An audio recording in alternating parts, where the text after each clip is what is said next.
Good morning, everyone. Thank you for joining us here today. Welcome to the EIT Climate-KIC conference supported by the Department of Agriculture, Food and the Marine here in Ireland, entitled From Farm to Fork, Shaping Sustainable Food Systems. My name is Stella Meehan and I'm editor at Agriland Media Group, the largest and fastest growing digital agri-news media outlet in Ireland and the UK. I want to welcome you all here today to the O'Reilly Hall at UCD and to those joining us virtually online also. Welcome also in an online capacity to Minister of State at the Department of Agriculture, Food and the Marine, Martin Hayden, and also to those delegations who are here from Spain and Slovenia. It's great to have you here. And we hope that you hear from various speakers throughout the day about what's happening in Ireland and other areas in terms of sustainability along the food supply chain. The idea behind this conference is to bring you, essentially, experts and leaders from agribusiness, governmental bodies, research institutions, farm organisations and agencies together with a view to shaping a vision for sustainable food systems. You'll get to hear about progress and activities from the Deep Demonstration Partnership, and you will have an opportunity to ask questions, learn from others, and develop connections which could lead to inspiring collaborations. We encourage you to sit and listen throughout the day, as there will be a series of panel discussions which will get underway now shortly. Our first panel will discuss why we need systems innovation for land agri-food transformation in Europe. This will be followed by a second panel discussing what systems innovation in the agri-food system in Ireland looks like. We'll take a short coffee break then, where we encourage you to take the opportunity to visit the networking corner outside the door to engage with some representatives of local initiatives and innovations. After coffee, please return here to this hall, where we will begin another interesting panel discussion on how systems innovation is being delivered elsewhere.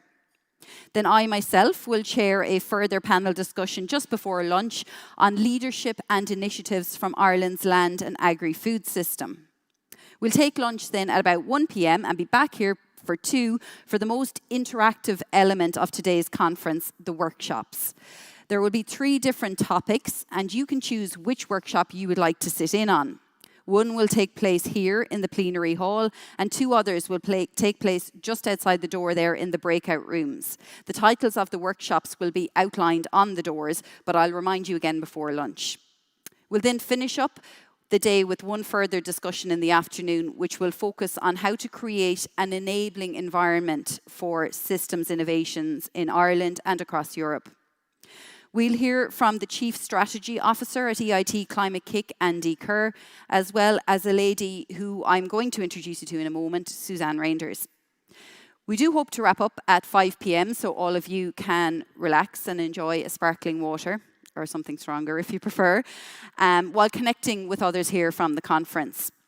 I would encourage you to stay for the duration of the conference, as every element will enlighten and provide pathways for change, whether it's in your own business, your own country, or in your own agri-food system. We will also ask you to participate in a short interactive survey just before we finish up. Now, just in terms of safety, the exit doors are to your left here in the event of an emergency, and coffee and lunch will be available in the conservatory area. But now, just to let you know, if you do want to comment or you want to share some images from the conference today, please do so on the EIT Climate-KIC channels, the social channels. They're all available. Please do comment and share your thoughts. And also, we are live on the EIT Climate-KIC YouTube channel throughout the day. I'm going to invite Frank Monaghan up to the stage now to kick off proceedings. Frank is Dean of Agriculture and Head of the School of Agriculture and Food Science here at University College Dublin.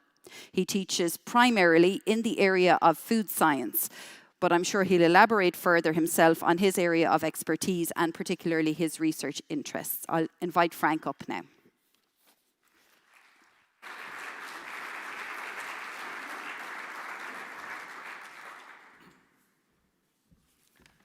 Thank you very much, Stella, and a very warm welcome to all of you to UCD this morning. We're delighted to see you and have you here. So I just want to say a little bit about UCD for those of you who haven't been here before. Some of you have been, but just to give you a little bit of background, it was founded in 1854. Obviously, this is a more recent building than then, but we've over 38,000 students at UCD, most of them here on the Belfield campus, and over 30% of our students are international, and 12,000 are postgraduate students. So our current university strategy has 4 themes: empowering humanity, transforming through digital technology, building a healthy world, and creating a sustainable global society. So I think if you have heard those, they're very much in line with today's conference, particularly that last one on creating a sustainable global society. And in fact, this week, our new president, Orla Feely, in her inaugural lecture, singled out sustainability as a key focus of her tenure as president. And one of her first actions as president was to appoint a vice president for sustainability. So again, very much in line with what we're going to be talking about today. And this role of vice president reflects a high level of enthusiasm right across the university and among its leadership for UCD to really leverage its size. It's a big place, its diversity and energy, and the ideas of the staff and our student body to contribute in a substantial way to a sustainable future.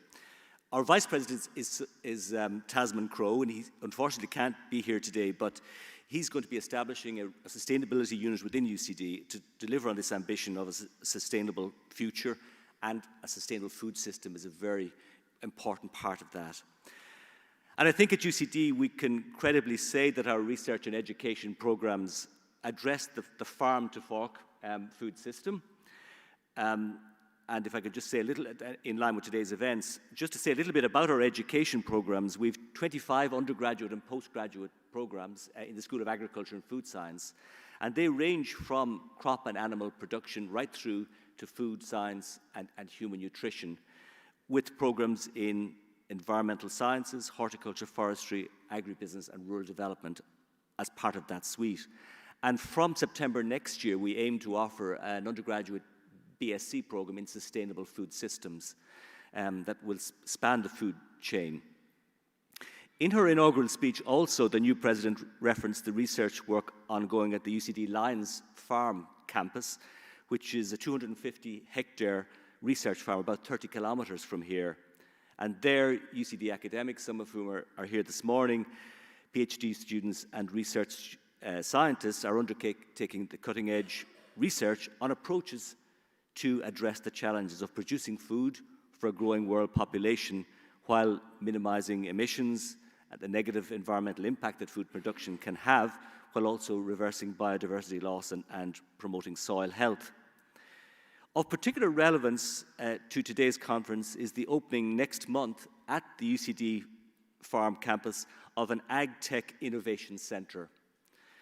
And it's operated virtually since 2020, but it promotes and accelerates early startups and SMEs with disruptive innovations in the ag-tech, agri-food, and veterinary sectors. And based at the UCD Farm makes it unique in that the ag-tech UCD Innovation Centre offers on-farm infrastructure, access to the experimental facilities there, and that allows testing and trialing of products and services in a real-world farm environment. So we're very excited about the opening of that centre next month.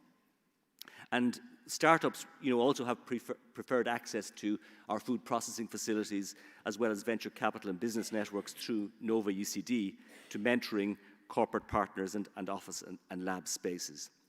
So just to finish, I'd like to add that I've had the privilege of being a member of the consultative group guiding the development of the Climate-KIC Department of Agriculture, Food and the Marine Partnership, which one of the events, today is one of the events that's come out of that.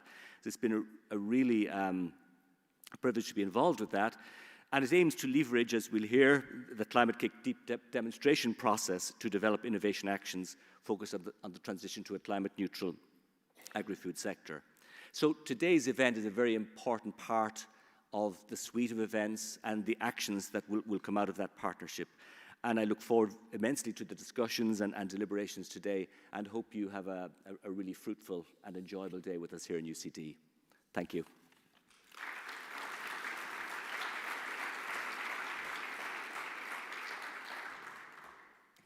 Thank you, Frank, for that introduction, and to UCD for hosting us at this wonderful venue today. Next, I want to introduce you to Suzanne Reinders. Suzanne is from the French National Institute for Agriculture, Food and the Environment in Ray, and she is also a member of the governing board of EIT Climate-KIC. She has significant expertise in climate change programs and projects, particularly over the past 15 years, which she will outline to you herself. Bienvenue, Suzanne.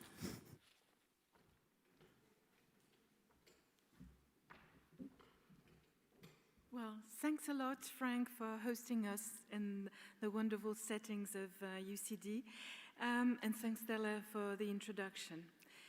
Dear attendees from Ireland, but also I hear from other parts of Europe, dear colleagues from Climate-KIC, I'm very honored today to speak on behalf of Climate-KIC, not as INRAE, but as Climate-KIC governing board member. And as a governing board member, I'm here to represent the large community of partners from all parts of the society. Research institutions like UCD and INRAE, corporates, startups, we've just mentioned startups, civil society, and of course, regional and national policy makers represented today by the Government of Ireland online, by a Spanish delegation, and by one from the government of Slovenia. The community I represent today is the heart of the Europe's leading climate innovation initiative named Climate-KIC. For a number of years, it has been committed to a systemic approach to innovation in which deep demonstrations are the concrete manifestation. The latest IPCC reports, and more recently the worrying figures for Sustainable Development Goals, show just how essential it is to get everyone around the table to work together to find solutions that can be rapidly implemented to achieve the objectives of the Paris Agreement. We are at a tipping point, and the cost of inaction is greater than that of action. This is exactly why we are here today, and this event organized by Climate-KIC and the Ireland Deep Demonstration are an example of how Climate-KIC works and drives changes in a very concrete way. Climate-KIC and its community of members support the countries, industries, regions for transforming whole systems so that they meet their climate ambitions. Doing so, Climate-KIC bridges sectors and break out the silos, orchestrate large demonstration of change, contribute to change mindset and behaviors. Changing mindset and behaviors are an essential component of change. Climate-KIC also enables decision makers and investors to act and fund the necessary transitions. We will discuss today more specifically of the Deep Demo Ireland, which is a partnership between the Ireland's Department of Agriculture, Food and the Marine and EIT Climate-KIC. This partnership is supporting Ireland to reach its agricultural emission reduction goals of at least 25% by 2030, while helping the land, agri-sector and communities to thrive. EIT has brought the deep demonstration model of systemic innovation to the entire Irish land, agri-food and bio-based value chain, from soil to farm to fork. But if I recall well, Ireland has started this trip already a number of years ago with the Origin Green Label and the Ambassador Program.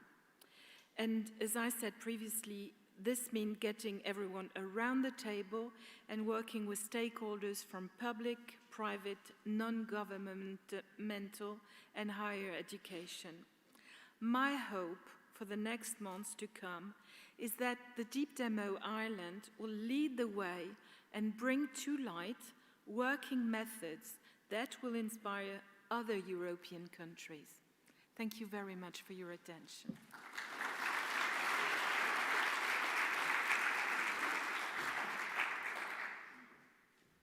Thanks very much, Suzanne, and we will be hearing from Suzanne later in the conference now. I want to move on now as we are going to have an address from Minister Hayden in just a moment, and I want to invite the Chief Executive Officer of EIT Climate-KIC, Kirsten Dunlop, to the stage. She has over 30 years' experience in systemic transformations in areas such as academia, consulting, banking, and insurance across the world.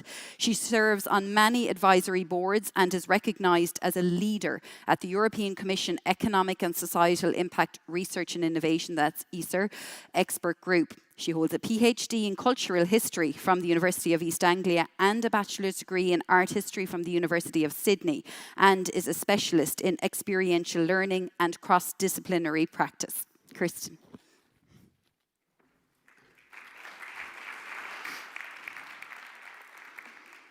Thank you very much, and good morning to everybody. I am simply going to make a small announcement with respect to how this first panel will play out. We will have a discussion here this morning about the importance of intervening and working in partnership to connect many pieces of the puzzle together, and a discussion about Ireland in the world, the role of food systems, of the farming community, of transformation and move to sustainable bioeconomy. But we're first going to open with a short presentation from Minister Martin Hayden, who was going to be here this morning but has been called to parliamentary business, and will be talking to us about the critical role of innovation as a driver of sustainability. So I'm going to suggest that we start with that. We'll hear from Minister Hayden now, and then we'll invite the first panel up and begin a discussion picking up on many of the points that he will be making, also very relevant to a recent address internationally with respect to Ireland's role in the world. So over to Minister Hayden. Welcome. Thank you very much, Kirsten. Distinguished guests, ladies and gentlemen, I would like to firstly congratulate you, Kirsten, and your colleagues in Climate-KIC on this fantastic event that has been held here. And I want to apologise for not being able to be with you in person, which was my intention initially. But I have no doubt you're going to have a really insightful discussion over the course of today.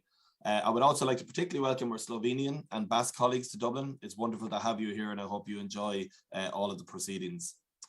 Just last week, the United Nations General Assembly in New York saw world leaders adopt a political declaration to accelerate action to achieve the 17 Sustainable Development Goals.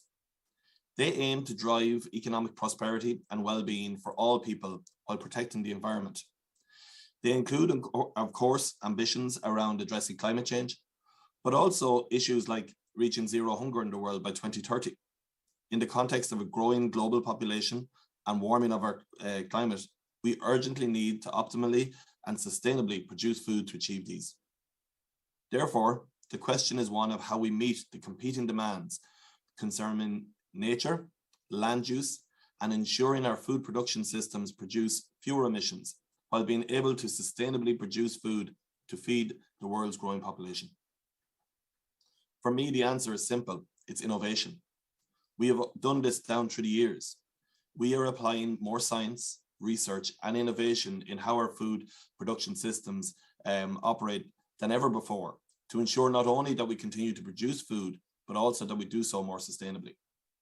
To set the scene for this session, I would like to talk to you about the Irish government's policy on climate change. Ireland has committed to a 51% reduction in emissions by 2030. And mirroring the EU commitment, net zero emissions by 2050. As part of this effort, the government has implemented a legislative framework to ensure delivery. There are specific target reductions for each sector of the economy, and accordingly, specific actions supported by policy to ensure emissions are reducing across all sectors. We all know that the agriculture sector is a particularly challenging area when it comes to reducing emissions.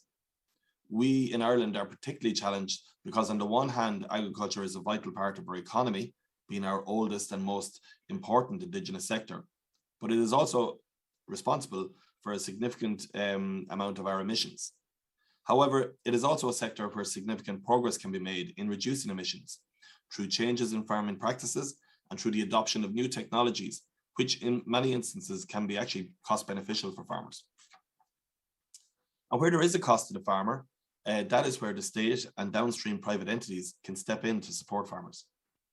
Accordingly, the Irish government's policy on climate change in the agriculture sector is focused on promoting sustainable farming practices that allow farmers to produce top quality, safe, nutritious food with a lower emissions output, an improved water quality trend, and lower impact on biodiversity. We are in effect empowering farmers with a science-based approach which is backed by robust science and research. As a result, the agriculture sector is in a period of evolution, and this transformation is being guided by the Food Vision 2030 strategy. It takes a food systems approach to how we produce our food. It is cognizant of our environmental obligations, but is cognizant of sustainability in all of its forms, including the economic sustainability of the farmer and the societal sustainability of the rural or coastal community in which he or she lives. That strategy also called out the need for new, innovative approaches involving non-traditional partners for advancing climate action and led to the collaboration with Climate-KIC that is the focus of this breakout session. Achieving these goals will require change, and changing practices will require a shift in mindset and a willingness to embrace new approaches. I do not underestimate how difficult this will be, but I am confident in the same way that the sector has adapted since joining the EEC and through various reforms such as Fischler and Maastricht, that it will continue to evolve. And in the same way that we don't farm exactly how we did 10 years ago, we will farm very differently in 10 years' time also.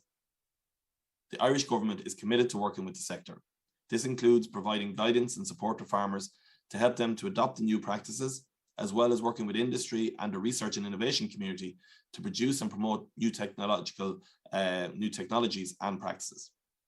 We are fortunate to have available to us the education, research and advisory network and research capabilities of Ireland's Agriculture and Food Development Authority, Teagasc, and our higher education institutions such as UCD to support us on this agri-climate journey. With that in mind, we will be hosting an important national conference on November 15th at the Aviva Stadium, which will bring together the whole sector to hear the latest on the research around agriculture, land use and climate. We will be announcing more details very soon. In conclusion, ladies and gentlemen, Ireland wants to become a world leader in sustainable food systems over the next decade. This ambition necessitates a transition pathway that is credible, that is innovative, and which will bring all stakeholders with us. The 7 flagship projects identified in the Irish Deep Demonstration Partnerships are examples of these transition pathways, and your contributions here today can further develop those pathways.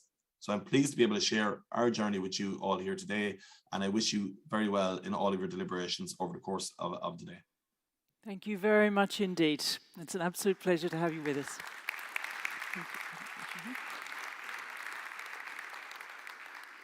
So with that, I'd like to invite the 2 panelists for this session who are with us in the room, and John Bell, who'll be joining us online. And we'll start a conversation to translate some of this into the living system of what's happening. Welcome. So it's my very great pleasure to introduce today 3 panelists to discuss, really to take a topic that sounds very abstract and bring it to life in terms of what it means for Ireland, what it means on the ground, what it means in terms of the next decades of action. We have with us today John Bell, joining us from Brussels, Director for Healthy Planet in the Directorate General for Research and Innovation in the European Commission. Welcome, John. Good morning. We have Kevin O'Connor, who is Professor of Applied Microbiology and Microtechnology and the Director of the Biorbic Bioeconomy SFI Research Centre at University College Dublin. Welcome, Kevin. Thanks very much for having me, Kirsten. And we have Patrick Barrett, who is working with DAFM, Agriculture Inspector of Bioeconomy, Agricultural Knowledge and Innovation Systems, and Agri-Digitalization. Thank you very much. Kirsten, how are you? Very well, thank you. Okay, so we thought we might start this conference and the discussions here really unpacking a little bit this question of what it means to take a systemic approach and to use the terminology systems innovation, the idea of deep demonstration, and what it means for Ireland in the world, what it means for food systems, and what it means in terms of what's happening here. This is about livelihoods.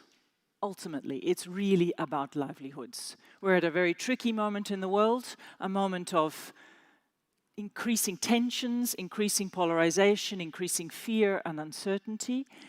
And food systems, agricultural production, our ways of thinking about land and land use are right at the heart of that. Food and water are at the very, very heart of creating a sustainable global society, as you heard Frank open with this morning.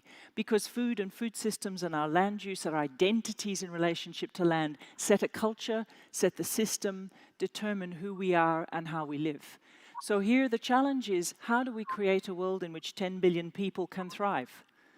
And what role does Ireland have to play in doing that? And the other member states across Europe, Spain, the Basque Country, and Slovenia, and many of the partners with whom we're working. We know there are massive challenges globally in terms of food production, food security, food stability, massive challenges in terms of how that transition to sustainable farming, bioeconomy practices, also bringing back many of the traditional practices that in fact might help us, deep knowledge and understanding of land, integrating that into our future economies. Agricultural emissions represent massive opportunities also to build economies of the future and to build societies for the future. And that's what we want to discuss, because this is not so much about the individual elements that we begin to understand, but how to pull them all together. So I'd like to start with you, John, if you wouldn't mind, really helping us think about this in a context around what's happening globally in Europe, in Ireland, from the perspective of your responsibility of a healthy planet. Why have we not got this sorted already? Why is transition to sustainable food systems and sustainable land practices and agriculture not a walk in the park? Why is it difficult? Thanks a million, Kirsten, and good morning, Belfield. We're at a situation which is probably unique in human history, where we understand our dilemma and we have a number of tipping points, as Suzanne has said. And we have, in the food system, probably the critical economic, social, and community and trade life support system upon which everything will depend. So we're no longer at a point where we're trying to work out, the specificity of what is happening in our climate or our weather or our water or our biodiversity or our invasive species or any of the things that were unknowns a decade ago. We're in a situation going, how are we going to get from here to there? And I think, to begin with, I think there's great credit in what Minister Hayden has identified, the willingness to try something that is both connected to communities and knowledge and deep demonstration. You mentioned Ireland in terms of the Food Vision Initiative, to try and make Ireland the green heart of the Green Deal, is what somebody said, for the island of Ireland, to build a bioeconomy action plan. And in a place like UCD, is to make the university community as lighthouses as part of this bridging with communities and knowledge, I think is something we should say at the beginning, deserves to be welcomed. Why is it taking so long? Well, we started this conversation in 2015 in Expo. This is a nanosecond in terms of European integration processes. And what we see is an acceptance that there needs to be systemic change. Why is systemic change difficult, particularly in food systems? And if we can do it in food systems, by the way, we can do it in any of the other systems that need to change. We need systemic change because most of our assumptions, most of our frameworks, whether they're economic, social, technological, or environmental, can no longer be taken for granted, and the systems cannot work based on the old assumptions. Food systems are complex. food systems, I mean, complex. If you look at the European Environment Agency's report last year, you know, just policy coherence in itself is an extraordinary challenge. Food systems are deep. They're rooted in communities. They're rooted in real places. They're rooted in places. We talk. It's great to have Spain and Slovenia, the Basque Country here. Places have very different challenges and needs, but the people who work and develop the food systems are central to this, and community has to be central to that. But most of our policy systems don't have the kind of multi-level governance that you need to connect strategic goals with local communities and ownership. And of course, food systems are existential. You know, if we don't get the car of the future quite right here or there, that's unfortunate. But if our food systems aren't functioning because of water or biodiversity or pollution, or because our rural communities don't see a rural regeneration future for them, that's quite difficult. So what we need to do is not simply to look at systems as a whole and how they should work and what they should do, but the how question here, and this is why deep demonstration is extremely important. There's a lack of trust in the system almost everywhere, and we need to build trust through demonstration. And the demonstration has to be deep in the sense that it has to be linking knowledge and communities, and knowledge to communities specific challenges. If we look at climate protection, for example, these are very different challenges if you're on an island in the west of Europe and whether you're in the Basque region or in the main part of Spain or in Slovenia. We need to be able to have forms of deliberation. This is where the deep comes in. There need to be new ways of getting the knowledge into the hands of people who need to use the knowledge and deploy the knowledge, and decision making that is both connected to local communities and generational, in that what it will set out is a destination point that is something that can mobilize future. So what does our countryside, in Ireland, for example, what does our countryside look like in 20 or 30 years' time? What do the communities look like, the value systems, the economics, and so forth? And the third D I would put down is distribution. There are very, very big decisions to be made if the markets and the pricing systems that actually will dictate what people do start to internalize the externalities in the next few years. So are we going to put the right price on what, for example, the farming community do for us in terms of ecosystem services or water provision or biodiversity and all the rest? And how will the effects be distributed? And this is where some of the work you'll hear about from Kevin O'Connor and Patrick in the bioeconomy, where we're looking to bring the biosphere and the economy together in a way which allows also the economic problem to be fixed, where there's an actual reasonable distribution of resources and economics. So it's also a great moment of opportunity. And the opportunity not just for Ireland to be the green heart of the Green Deal and maybe the island of Ireland to be a test bed for that, but why wouldn't Europe be the world's leading sustainable food system? And what would our responsibility be to our neighbours around the world with the knowledge that we have? I'll stop there. Thank you very much, John. So why does Europe and the world need a sustainable food system, and how to do that? That sense of opportunity, Kevin, you've been working right at the heart of new solutions, research into practice, applied technologies, ways of finding solutions that are not just technical solves, but also open up new market opportunities and a way of connecting sustainable living with sustainable new visions. What's your sense of how research and innovation drives this transformation? How does it really support transformation in the timeframes we need and at the scale we need? Yeah, thanks very much. A very difficult question to open with. So I think, as John has said, it's very complex, but it's about bringing people together. So you have entrepreneurs, you have established industries, you have innovation, you have research, and they all speak different languages. And so the first thing is actually creating a space where people can actually work together. And it's also about respect. Because, you know, even within the world of academia, people speak different languages. You then move outside and you see that people see a problem very, very differently. Some people will see that from a social perspective, and I've said this before, the bioeconomy you've mentioned itself, it's about community and it's about family, when it really boils down to it, yeah? Whether you're in industry, whether you're in academia, if you're in this area, you're trying to create a sustainable future. So create the space, give people the opportunity to speak, to listen, to learn, and then really try to understand the problem. Yeah. So as a technologist, and I'm a technologist, I like to be busy developing technologies. But the solution to sustainability isn't technological alone, it's also social. And so you need to create a space for the social entrepreneurs. You need to create a space for people who are looking at the problem from a community base.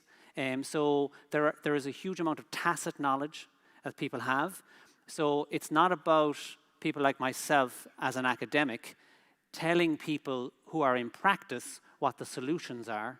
It's about having that conversation. And so, for example, Farm Zero C is a project that is funded by Science Foundation Ireland, and also we're getting funding from DAFM as well to expand that project from the Department of Agriculture. And we have industry through Carberry, who are a dairy processor, but we have farmer cooperatives, we have a demonstration farm, we have people who are interested in technology. We have people who want to understand the social aspects of what impact changing practices on the farm is. We have farmers telling us that'll never work. Don't try that. Yeah, or that's been tried 20 years ago. Or they're actually telling us, we're doing this. You're coming with the idea, but I've been doing that for 5 years. Come and visit my farm. So it's about having an open mind. It is about, as I said, creating the space and then learning. And the key is about translating knowledge. At the end, what you want as an output is to say, okay, the knowledge is going to actually go into practice in these kind of deep demonstrators. And I think, you know, we have Lions Farm and UCD, which is doing great work in academic excellence, and it's about taking that then and translating it into farms. And we're collaborating with, for example, with Tommy Boland out in Lions Farm, and Tommy has loads of ideas about how do I take now something that I've been developing for 10 and 15 years, how do I actually now bring that out onto farms. So it's about linking up the various stakeholders and then translating. That's a very long-winded answer now, but... But it's very important. I was in New York last week with the Climate Week and the UN SDG Summit. And in fact, landscapes, land use, and farming and agricultural practices were right at the core of some of the most vivid debates. And one of the key elements that was being discussed is the fact that everybody talks about systems change. Everybody talks about systems transformation. It's supposed to be systemic. But who is actually doing that are very few. And this is one of the rare areas in the world with a government with the courage and the vision to say, so we're going to try this. But I think it would be super helpful to hear, what is your sense of why does it matter so much to take the plunge to work in much more integrated ways? Not in a haphazard way, but in a very, very deliberately constructed and supported way. Like John was referring to this notion of demonstrations and deep. Those two words mean a thing. Really show what's possible and make it deep. But it'd be really interesting to see what do you think is the value of working in that integrated way? Why does it make a difference, and how does it help overcome barriers? So it's a very good question, Kirsten, and there's probably, from the Department of Agriculture's perspective, probably a little bit of a backstory to how we've got here. And there was a review undertaken around agri-food innovation for the preparation of the current agri-food strategy, Food Vision 2030. And it was led by a group of independent experts. And I was part of the group that supported that expert group. And we were part of interviews with farmers, farmer representative groups, advisors, agri-food processors, people who support agriculture through finance, the research community. Basically, the whole system in Ireland was interviewed over a period of 12 to 15 months. And a report was produced, led by a person called Paul Finnerty. And the minister took on this report, and he asked the people in the Department of Agriculture to take on board the reflections in that report, which says, we're investing a lot of money on the public side in innovation. The private sector is also investing a lot of money in innovation. And really where we're getting to is a wall of knowledge and a wall of information. But the gap to introducing that into action on the ground is a very long period of time. And what can we do about this? So Food Vision 2030, as the Minister has introduced and has set a direction, has a pillar or a mission on innovation, which says that Ireland wishes to take a challenge-based approach. It wishes to set up an innovation vision. It wishes to have a dynamic knowledge exchange system, And it wishes to focus on key technologies, data, nature-based solutions, and new outlooks that can be introduced. And then we thought about all this, and we said, well, how are we going to do this? And I was introduced to Climate-KIC at a climate finance event in Dublin, and myself and my colleagues, we had long conversations, and we brought along Andy Kerr at the time to meet Bill Callanan, and the department was very open to looking at the opportunity of the deep demonstration idea that Climate-KIC had brought forward as a means of actually implementing innovation across many different pillars of activity: research, education, finance, engaging with people, scanning policy, scanning innovation globally, and looking to see what all this could do to help Ireland. So we entered into a partnership with Climate-KIC, and this started in March 2022. So really what we have come to the view is that if you want to address a really deep issues such as agri-climate action, you need to look across a whole set of what are termed levers of change. Now that's quite a fancy term, but if you really look at it, it's all the tools that the likes of departments and our cross-government colleagues have to aid people on the ground to implement change and action in a way that they're given reassurance and they're given help. Maybe it's through their farm advisor, maybe it's through their agri-food processor, maybe it's through departmental schemes, that all these are adding up to aid them to be in a position where they're future-proofing their activities. Because this is important. The role of farmers, the role of farming organizations and agri-food processors and our food system, it's not just something that accumulates in a big city. It's something that takes place right across Ireland and the island of Ireland and across the mass of Europe. And this is very important socially. It's very important economically. It has a huge importance in terms of sustainability. And also we have to take into account that it's different spatially. It means different things in different places. And that all needs to be accounted for. And that's complex. So that's why you need an initiative like this to complement already a lot of initiatives that have been building up over time. The government's investment in, for example, Teagasc, the government's investment in the higher education system, the schemes that come through the CAP strategic plan. They are all deliberative actions to add up to a brighter and a better future. But all these things need to be joined up and thought through, and that's where we are. The deep demonstration is part of that process. So this idea of joining up and thinking it through, it sounds easy, it's easy to say, it's dead difficult. Yes, absolutely. But the encouraging thing is that in the structures of the deep demonstration project, we've set up a consultative group, which is 30 members. We've, with our Climate-KIC colleagues who do a lot of the heavy lifting on the ground day to day, we've run a whole series of workshops. Some of those workshops have been across the whole area of the food system. Some of them have been sectorally based.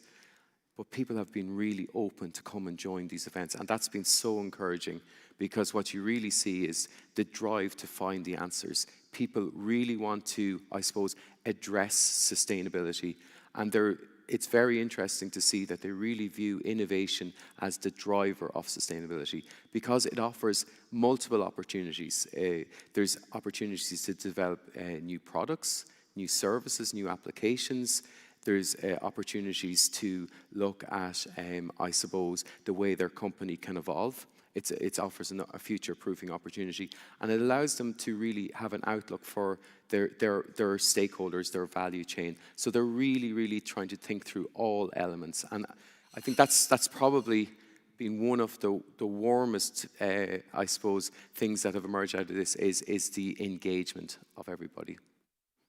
Well, that's very good news, very, very good news, especially because we really need that kind of sense of hope and possibility in this time in the world, and we need places where that's being played out. Gavin, can I come back to you for a second on this, the question of research innovation, the way innovation is driving this. Our experience as an organization working with hundreds of expert organizations, individual innovators, startups, entrepreneurs all over Europe is sometimes it can be a little bit of an ego game, and sometimes it's hard to get people around the same table really working those integrated solutions. How do you see research and innovation acting to get to systemic outcomes? What's been your experience there? Yeah, so maybe I'll start, actually, I just have some notes, but maybe I'll start with the difficult bit. The difficult bit about systemic change is that you are consistently outside your comfort zone. Yeah, true. Yeah, so where you have egos and you have people, oh, I'm an expert in this, etc., absolutely. And like if you look at Farm Zero C, I'm not an expert, I'm the generalist. It's actually the people I work with who are the experts. And sometimes you need maybe somebody like me who doesn't have enough knowledge, but it sees, okay, we have to do something here, and encourage the experts to come together. So when you're innovating, you're generally failing, you're generally making mistakes, you generally don't have enough money, you generally can't get everybody to buy into your vision. There's an awful lot of pain, but you have to stick to it. You have to stick and stick and stick, and you meet. The easiest thing in the world is to say no. Yeah. No, that'll never work. Yeah, no, that's just impossible. Because people see you pushing a very large rock up a very steep hill. But that's what is needed. Yeah, I think people have to be ready on the journey. Day one, enthusiasm, but day 100, day 1,000, you have to stay to the task. So I think that's really important. And also, it's not a them and us. Yeah, I think this is one of the problems, is that you have people who see change as a great thing, but you have also people who see change as a very bad thing. Yeah, and people are afraid. People are afraid that change will bring maybe a worse outcome. But then it's about, again, creating that space, giving people an opportunity, helping people to understand. It's not about preaching. It's not about, you know, I have all the knowledge, and if you listen to me, everything will be fine, because that's not how it works. Nobody has the answer. There is no silver bullet. It is a range of different things that we have to do. So if you want systemic change, you have to involve all stakeholders meaningfully.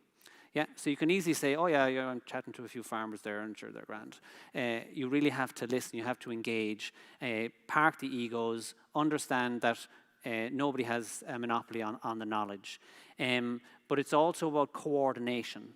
Yeah, it's really, really important to be able to show people that there is a destination, that we're going somewhere, and that is the path, that we're not going to jump from here to the destination immediately, that we're actually going to make a change. But you have to put the structures in place in order to create the systemic change. Yeah. So if people see that this is a bit chaotic and, you know, I don't know where this is going, then they won't buy in. Yeah. And if you have people who are enthusiasts, they'll find it difficult to buy in. So what about the people who are the cynics? Yeah. So you really have to create that. And I think, you know, sometimes you have to keep banging on the door as well, because people don't get your vision or don't understand it. But clarity, simplicity, these are really important things in order to achieve systemic change. And you are bringing people on a journey. And we've said it again, it is about jobs, it is about community, but it's also about resilience. And we talked about opportunities, and there are several opportunities, but those opportunities can only be realized if you are showing people a path towards those opportunities. So that's really, really important. So people will think, okay, what is it? It's ag tech. We've heard ag tech mentioned before. It's about sustainable products. But to me, it's about knowledge. If you empower people with knowledge, they feel they can do something. And I think that's a real concern. Like you see it a lot in the media now. Young people feel overwhelmed by the lack of, it's about pessimism really, yeah? So they see, oh, the world is ending, there's no solutions, yeah? It's a very dark outcome. But what you have to do is you have to give them knowledge, you have to give them tools, but the system has to be ready to enable those people that now have the knowledge and the tools to implement.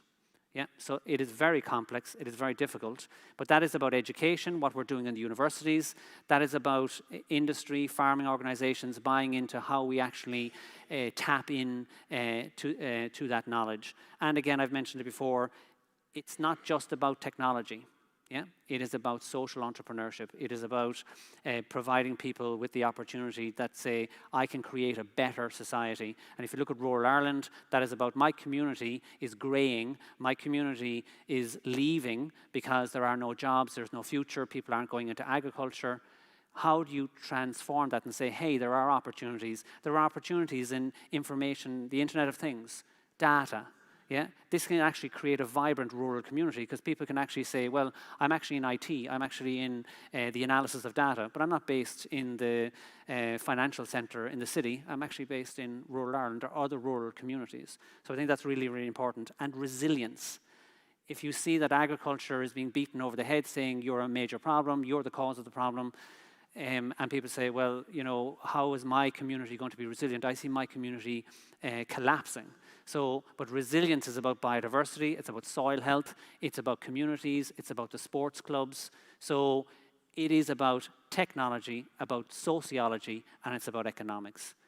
That's how you get systemic change. Just enough knowledge to be dangerous. Yes, exactly. Yeah. Well, I think Like one of the fascinating things here is also, we were talking earlier this morning about the unexpected allies and the unexpected obstacles. It's often the people you'd think would be most open to change, who are newcomers, are the least, and those who have lived through so much change and transition on the ground are intrinsically more curious and more willing to bring that resilience through. So I think one of the things I would love to observe, and I'm going to come to you, John, next, this is a country that has experienced and has made change possible in an extraordinarily compressed period of time. And I was on a big discussion quite recently about Europe in the world and the extraordinarily challenging issues around geopolitical fragmentation, what's going on in terms of politics, divisions. And someone stood up and said, well, can we just remember that Europe has Ireland? And Ireland has shown the way on so many issues of huge social transition, reintegration, cohesion, and so on. And John, you mentioned Ireland is the green heart of the Green Deal. I'd love you to come back to that. How do you see Ireland's role in Europe? How do you think Europe can support Ireland in this transformation? And what would it take for Ireland to become a global leader in this space? Well, I maybe start from where you're sitting in Belfield. When I left Belfield in 1988, there was no science base. We exported Guinness cows and people. We had 1/5 of the labour force left in 5 years. There was a war raging on the island, and there was a general sense of these were a series of impossible problems. And when I'm talking to young people now, I'm responsible for IPCC and climate and various other things here. When you talk to young people here, what Kevin said, you know, where's the hope? And you look at Ireland and you say, well, you know, twice in its recent history, recent being in the last 100 or so years, it's decided to reimagine something by having a clear mission and a clear goal. So for my generation, our parents gave us the education at places like UCD. We went off and did different things. Many people came back knowing how to do things. And as both Patrick and Kevin have said, knowledge is absolutely critical to transition, and putting knowledge in the hands of people in a form that it can be used for wise decision making is critical. If I had said to my younger self in 1988, you know, here we would be sitting, you know, with peace on the island, with, you know, one of the most prosperous economies in the world, with actually being asked the question about what our responsibility is to other parts of the world to do with these things, and letting aside, I mean, and Ireland has its problems, but letting aside all of the other things that have changed in terms of people's ways of life and rights and everything else, I'd have been laughed at. But the point was, at a certain point, if you take we're in the business of making peace with nature. This is the way I try and simplify things. If you think about the peace process in Ireland, there was a common goal, there was a mobilization, there was a deep understanding and a listening and a learning, and there was a, you know, an application of the whole of society, not to a particular solution, but to working towards something. And that's what you're seeing across the European Union in a very short space of time, across large parts of the world, that this is something that needs to be fixed. Things that were, you know, at issue, leaving aside populism and so forth, things that were at issue, you know, 3, 4, 5 years ago are no longer at issue. So the question is how. I think the second inspirational point in Ireland is, as a country that was formed by famine, it's the thing we don't really talk about, but within 10 or 15 years of the famine, a whole generation of people in Ireland decided to reimagine what the future could look like.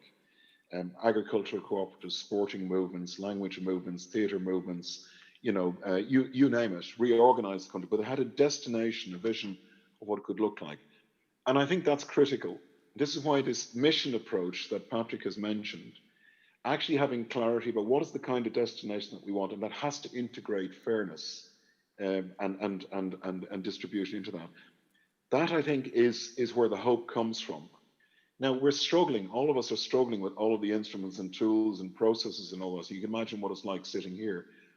But in fact, we have invested in knowledge very prudently. If you take, we've got the world's largest publicly funded research program, Horizon 2020, Horizon Europe, on food, we've now on Food 2030, which is, I invite people to, maybe we have an event in December where we'll be drawing conclusions on that. We've been looking at food systems and research, innovation and pathways. How do we get from here to there? We have a bioeconomy approach where we have public-private partnerships at EU level and in different parts of Europe, including Ireland, Romania, different places, testing at scale, what will the infrastructure of the future look like, which will have a massive impact on rural regeneration. And Kevin is a very important part of that. In Plovdiv in Bulgaria, in October the 13th, we'll be discussing regional innovation valleys for bioeconomy and food systems. We have an Irish presidency in 2026, which takes place at a critical moment when we're framing, we're going to be 30 by 30 probably. Ukraine, God willing, we will have a different shape to the European Union by 2030. We don't go around worrying about the fact that the boundary conditions are difficult. As Jean Monnet said, the purpose of the European Union is to change the context and to use the levers that we have to do that. So Ireland's presidency in 2026 will be critical in terms of, what is the budget for? How do we set direction? How do we organize things? And how do we, I think very importantly, when we have the knowledge and the demonstration, how do we accelerate it and scale it and replicate it and make it easy for people who want their communities to do that? So I think there's a lot to be learned, and I think Ireland is taking its responsibilities. I'm not often in the habit of, sticking feathers in the caps of agriculture departments, but I think people who are taking risks, and people are taking risks to do these things, you don't change things without taking risks. And institutions like the European Commission or the Department of Agriculture in Ireland, or even universities, we're in a risk-averse culture. But if we're going to get to where we need to get to, we need to try and fail, we need to listen, we need to learn, we need to get things wrong, we need to move things forward. And I think we'll find a way of doing that. But I think those who are trying to do it on the island of Ireland in particular, I think there's an opportunity at grassroots level, on the island level, to test and demonstrate in what are effectively two jurisdictions but have much in common, how this could work at community level, and what can be brought. As I always say I'll stop talking now, science has to give courage to politics, hope to citizens, space to innovation and respite to nature. And that's basically what we are doing here in this conversation. Thanks. Thank you, John. Thank you very much indeed.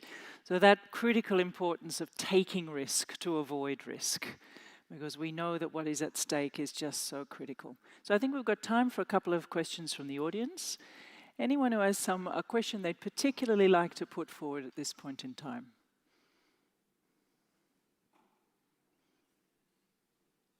I'm going to keep asking questions if not. Yeah.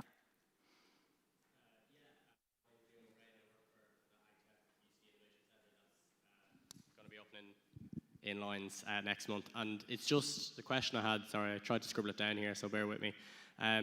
It's kind of addressing what you were saying, Patrick, about the levers of change and those people who are touch points maybe in a farmer's life, and how do we encourage consistency of messaging across these levers of change, and with particular focus on maybe agri-adjacent stakeholders that are very important in a farmer's life. So maybe their banker, their accountant, their vet, their mechanic, like they all will have an influence on their decision making, more so maybe than an advisor, and trying to encourage consistency of messaging across those different professions that touch a farmer, something that could be seen as a difficult thing to do, so they're getting the right information from everybody, not just from their advisor.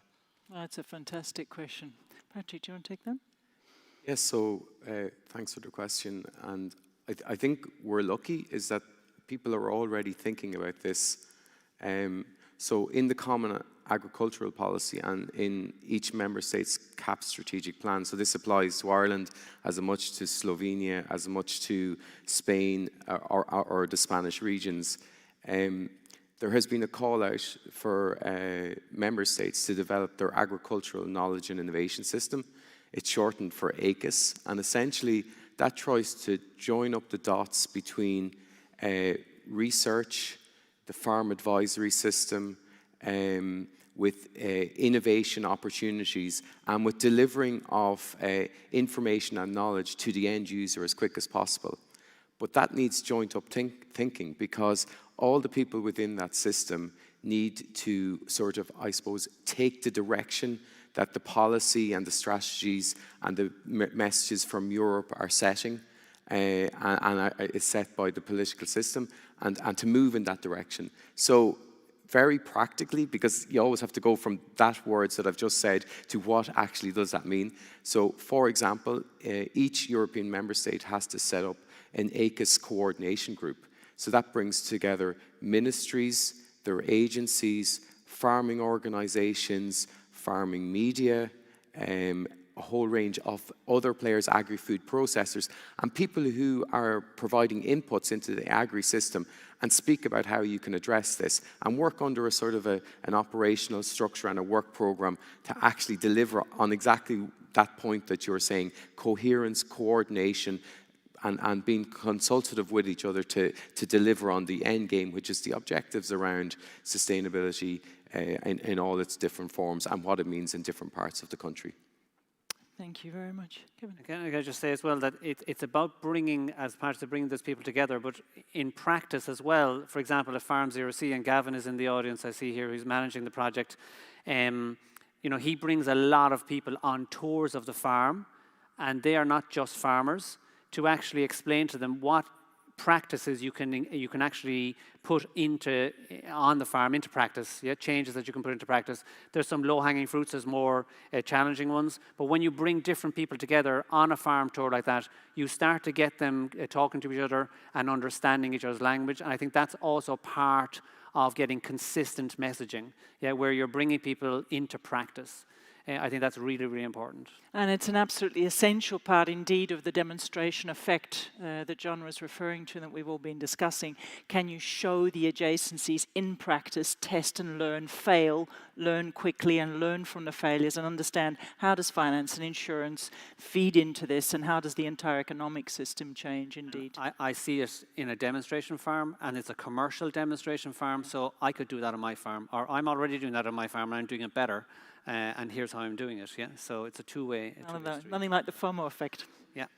Okay, I am going to bring this to a close. Thank you very, very much indeed for listening. Thank you for your time. I think one thing I'd really wish to bring forward as you listen in, and I understand there's a question there, so we'll ask you perhaps to bring that to the next panel. You're going to hear today a series of living, worked examples of trying this. I certainly think, speaking from the experience of servicing and supporting this work, this is not easy. This is difficult. On the other hand, this unleashes so much creativity, so much possibility, so much sense of connection to family, community, to a sense of possibility, and ultimately it really is about capturing imagination.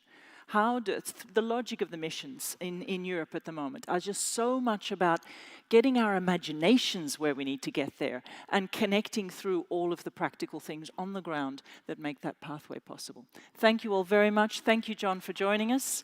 And thanks very much. Thank you.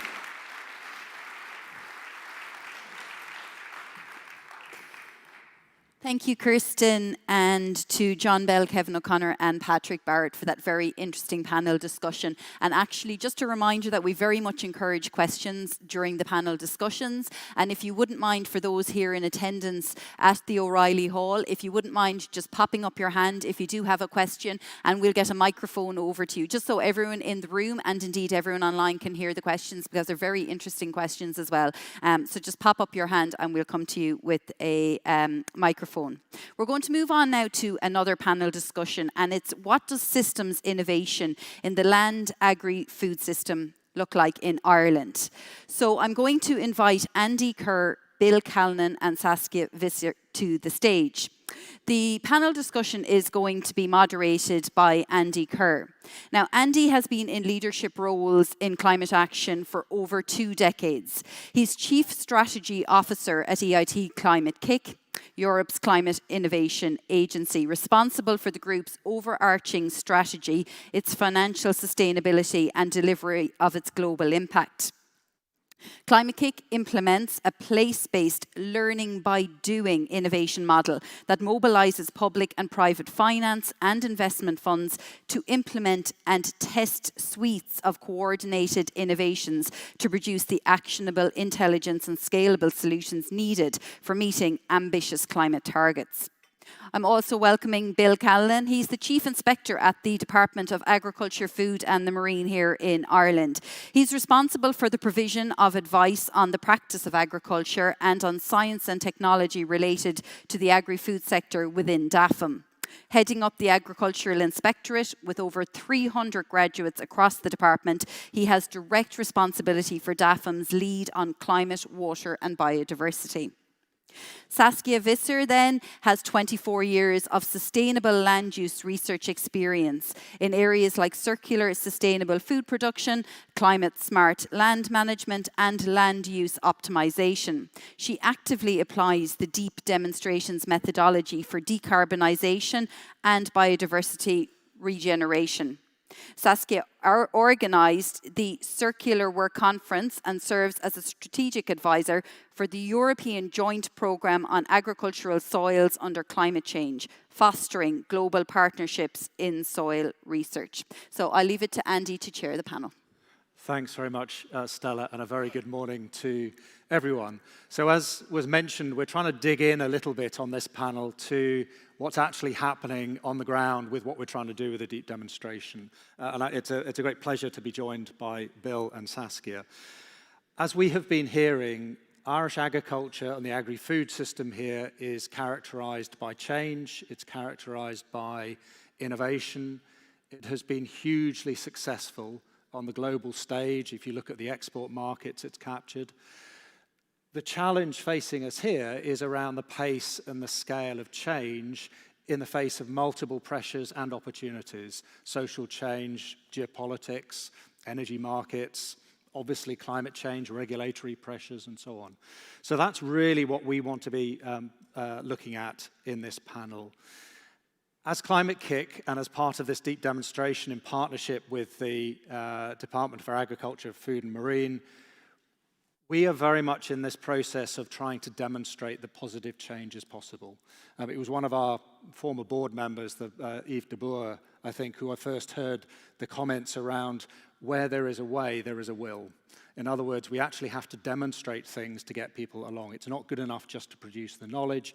We actually have to start capturing and showing what is possible for people to come with us. And for us, that means, first of all, not pretending that we somehow have the answers. We can come in from outside with the expert approach and give the answers. This is about amplifying existing work, existing knowledge that exists within Ireland. It's about radical collaboration. It's about bringing different players together from government agencies, startups, finance, farmers, to try and make change possible. It's about the engagement and trust, and indeed it's about mobilizing a lot of funding and finance so we can test, learn, scale the changes, the solutions that we're bringing. So within that context, let me start firstly, Saskia. We've now been working in partnership on this deep demonstration for 18 months. What have we done? What are we doing? What have we done? We have done a lot, indeed. I think we started off last year with just formalizing the consultative group, making sure we have the stakeholders available. I think Stuart and Denise, most of you being here have seen them, have been talking to Stuart and Denise. They have had more than 100 interviews with individuals, visited 60 companies to really start this deep listening and learning what is at stake, what's going on in the process to really understand the whole entire system. And we had, like Patrick announced, we've had these workshops. And these workshops have been very important to really engage everybody who's part of this whole entire food systems. And throughout this workshop, we've been thinking like, okay, you know, what is actually the issue? And what can we do together? And people have really committed to a shared intent, like, okay, we really want to work together to really make Ireland a global leader in sustainable food systems. And that intent is very important because that means you have a lot of stakeholders committed to facilitating change and to willing and open to start this entire learning. We have done an innovation scanning throughout the world, like what's going on and where do we find opportunities and examples from outside the world that we can bring into Ireland. We've done an analysis of different CAP strategies, but also climate adaptation plans from other countries outside of Europe. What can we learn from it? And we have put one-on-ones, policy-to-policy people talking together, being inspired by each other, and you know, also bringing in, again, different ideas. And that all together led to a portfolio of ideas, of project ideas, existing ideas and new ideas, of 275 ideas. Well, that would be a little bit too big to grasp in one go. So together with the consultative group, we've made a synthesis. And we thought, okay, what is it that we need to tackle right now? And we have synthesized that and said, okay, we tackle 7 main challenges, and we've called them flagships. You will hear much more about these individual flagships in the workshops this afternoon. But 3 flagships working towards an ambition of 2050. So setting a vision for agriculture future, a long vision, you know, showing the pathway where we want to go to. Dealing with what kind of new industry and value chains can actually pop up. Where are the opportunities in implementing a bioeconomy at the regional level? So this is the part that deals with the long-term vision. And then we have also addressed, well, what is urgent? What do we need to capture to be ready before 2050? And that's part of 2050. So we're looking at carbon farming framework. And I think one of the things that people have already seen right now is the public consultation that came out last week. We're looking at a new definition for what is the new normal for sustainable dairy. How can we all work towards that definition? Looking opportunities for carbon neutral meat and diversifying the tillage sector. So these are the focus areas that we're currently going to activate or in activation phase. And next to all that, like you said, the finance part is also very important. We're happy to have Environmental Defence Fund here available. They have invested in going into a pathway with us towards this new normal for sustainable dairy. But also EIT Food is here for this afternoon to explain, okay, you know, how can we make use of this opportunity of funding available, of co-funding available. So that's an opening of or summary of what we have done and what's about to come, and also to find out more this afternoon. Thank you. Patrick, we've heard that Ireland has a strong research base. It's always had this ethos of innovation.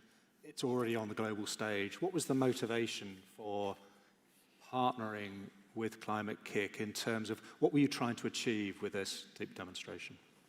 So Andy, Patrick is down there actually, and I think he would have been more eloquently able to answer the question.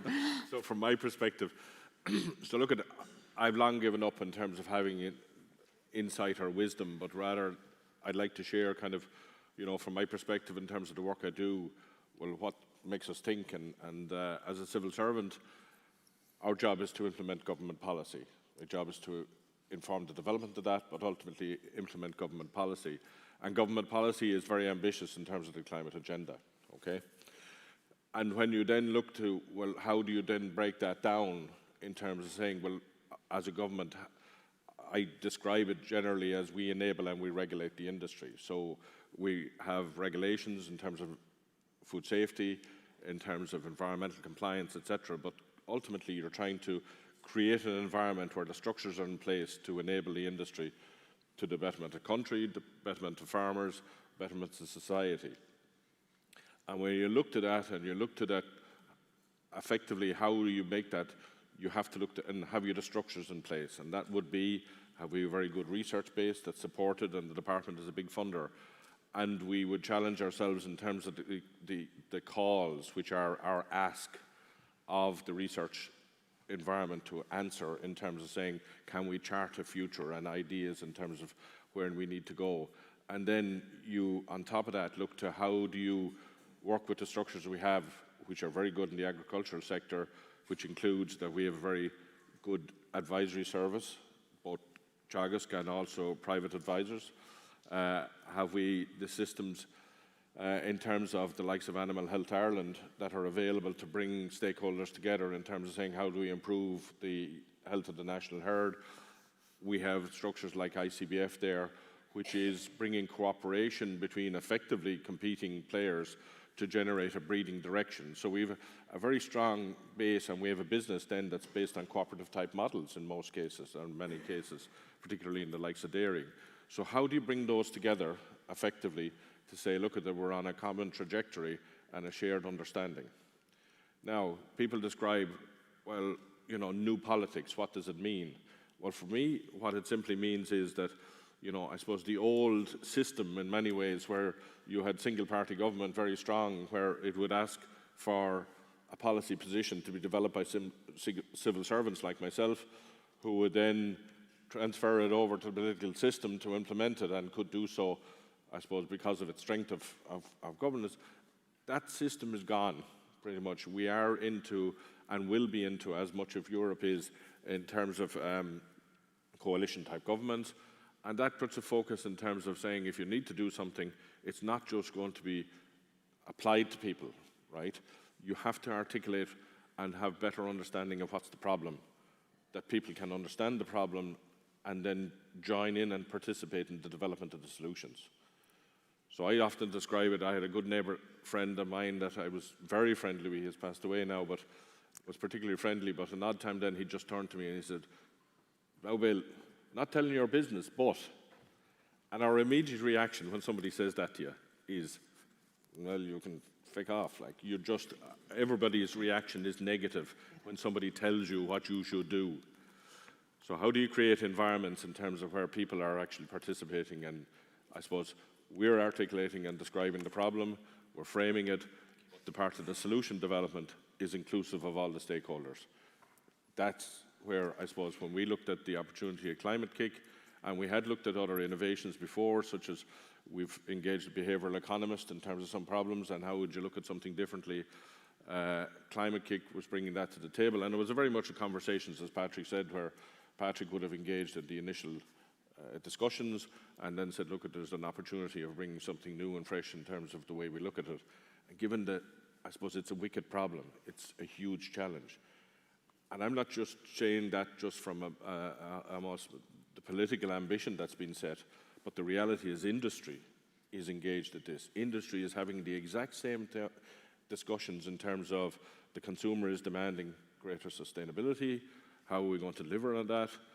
Government is asking and pushing as well, and the likes of Climate-KIC and that engagement is just allowing those conversations of people towards development of solutions. And as a civil servant, that's what you're just trying to create as a structure to facilitate that. And that's where the engagement of Climate-KIC came onto the table. Just because we've already heard from Patrick and I, but the story was actually when I was talking to Patrick, he said to me, "You're going to have to persuade Bill Callahan, if this is going to work." What made you nervous about what we were proposing when we first came and talked to you about trying to make change happen in the sector? What was the thing that really worried you about that? So Andy, that's simple enough. I'm perennially nervous. Because as a civil servant, as a senior civil servant, for every solution, we have to look for what's the problem. And that's the reality is nowadays there's so much focus on if something goes wrong, right? Indignation sells, unfortunately.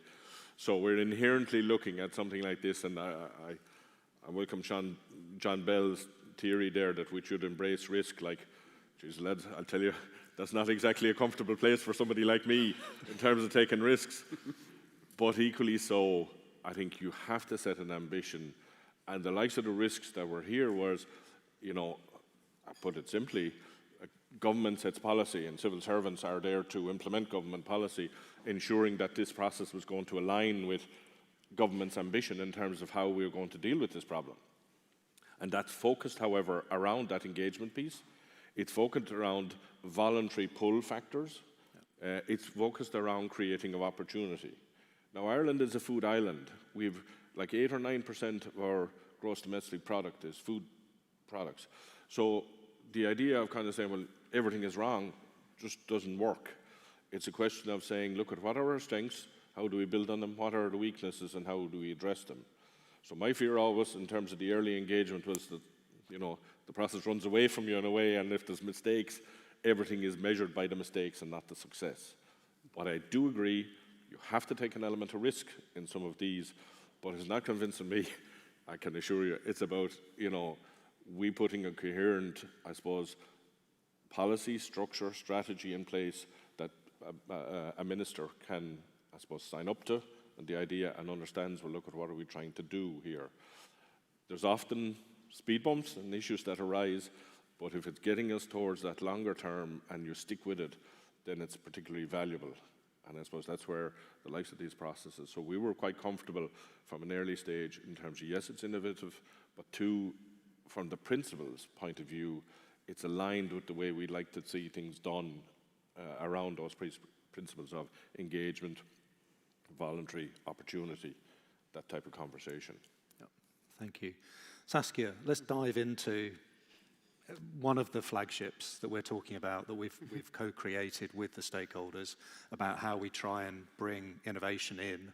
Can you tell us a little more about what would that entail? What does that mean on the ground? What does that mean for a farmer or an agri-food processor or a startup? Okay. Well, we have 7 flagships. Each of the flagships, what they all have in common is that we start with an activation phase. And actually, we are currently fully in an activation phase. And in that activation phase, we bring the people who have indicated earlier, yes, we are interested, we want to commit, we want to involve. We bring them together to explore actually what is it exactly that we're going to do in the coming periods. And that is really different from different sides. We can take the example of the carbon farming. This is where we kicked off with a workshop and people bringing together and saying, okay, these are the things that we want to do. We have the public consultation with the ambition to have this carbon farming framework somewhere set up by the end of the year or maybe early period. And then we all commit towards an implementation phase. And that is where we would have brought together the stakeholders, the exact plans of what we're going to do. And what we are going to do is not do a lot of research for innovation again. No, we're going to look at the innovations that are there already, and we're going to validate them. Look what it is. What will it be like if we actually implement them on the ground together with, well, farmers, but also with regions, if you're talking about bioeconomy, together with corporates. What does it mean? How will it change and how we will learn from it? And each of the flagships will go through some sense-making sessions, and that's actually the most important part, I feel personally by myself, you know. What have we learned? What are the insights that we can develop with it? And what is happening in an area, for instance, around carbon farming, which will also have an effect in an area, for instance, on dairy or in tillage?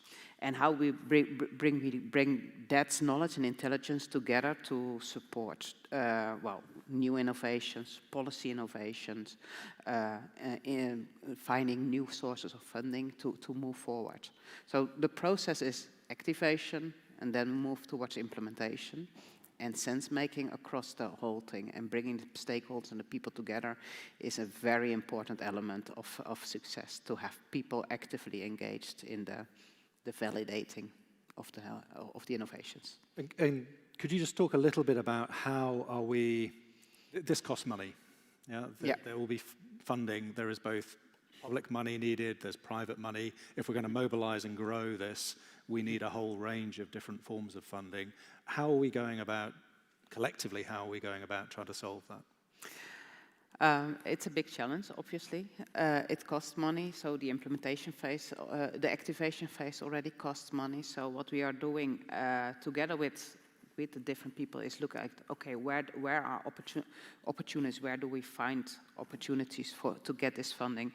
There are many opportunities for grants. And there I look at, well, there are DOFM who has calls for projects, but there's also definitely the European missions that have opportunities for funding.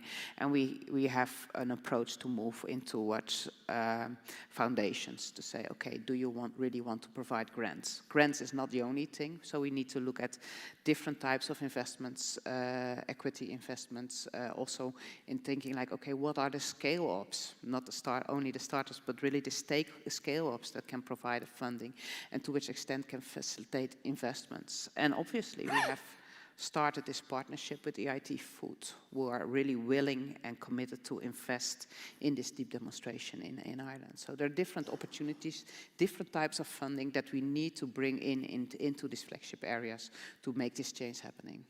Thank you. And we will be picking up some of these ideas and issues later this afternoon, because for us, one of the key elements of a deep demonstration is the step from learning to scaling, in the sense that what we don't want is another set of little pilot projects which are great but never scale. How do we get the point where you get from not just pilots, but actually an integrated set of experiments that can actually then scale the solutions? Bill, what is working for you at the moment, and when you're looking forward in terms of over the next year or so, given you're under multiple pressures, political and so on, what do you see that is working so far well, and where are the things that you feel there's need to develop, basically, within this partnership? So I'm going to maybe divert the question a little bit. I think, look, the reality for Irish agriculture is that it has always changed, and changed to respond ultimately to consumer demand. Ultimately. Government can grease the wheel, but it doesn't run it. So we put in the structures in place, but it's ultimately that marketplace and the consumer demand. And as a food exporting island, we have to be extremely, I suppose, focused on that, delivering to that consumer demand. And that is changing. And the issue in many ways is farmers have always been open to change. They've been responded to change. John Bell is there from the Commission. If you look at it, everybody will understand in farming, let's say we had the McSharry reform of many years ago, then the Fisher reform, and now is just a further iteration of that. So I think agriculture has always responded and changed. The issue is that the pace of that is happening faster now, and that expectation is an awful lot quicker. So I just put 3 questions to people, let's say, in many ways that kind of exercise me and as a sleep interrupter is, so if we look at it, Ireland is a food island. It will always be a food island, I would certainly hope. But I think we have to recognise that society at large is looking for more, whether it's biodiversity, water, climate, etc. And the question is, how does agriculture respond to that additionality, those additional things? We're doing that, I think, but sometimes our narrative and the way we describe how that's been done is not great, to be honest with you, in terms of meeting expectations of an increasingly urbanized world and what the contribution for agriculture and farming is to that. The second question that always exercises me is, well, if we look at finance, and how do we look at it? Everybody debates the value of CAP and where it should be expended, but you should look then and seeing, is there greater opportunity outside of that?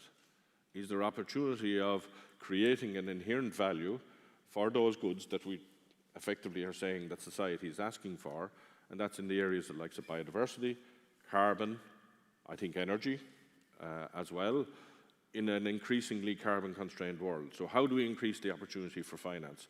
And that's why we would be, I suppose, have opened public consultation on carbon farming. We've also done research projects in terms of how to create almost monetary value for ecosystems services, as they're called. And the final thing that exercises me often is, if you look at it in a carbon-constrained world, how do we maximize effectively the efficiency of the system and the outputs of those? That includes food, other issues as well. But just to give, there's a lot of high-level talking here, but to give a practical example, when I was a young lad doing my practical year, it's only 5 years ago, appreciate it, but I was out on the farm in Kilkenny, and at that time, the man was ahead of his time. He was feeding bulls, and one of the feed products being used in the mix for feed was called whey. Byproduct of cheese, very high in nutritionist value, very good feed. Today, that product is now a high-protein supplement to the health food market, etc. It's a hell of a lot more valuable than feeding it to animals. And even beyond that, you now have the whey protein isolate with the opportunity of creating plastics out of it.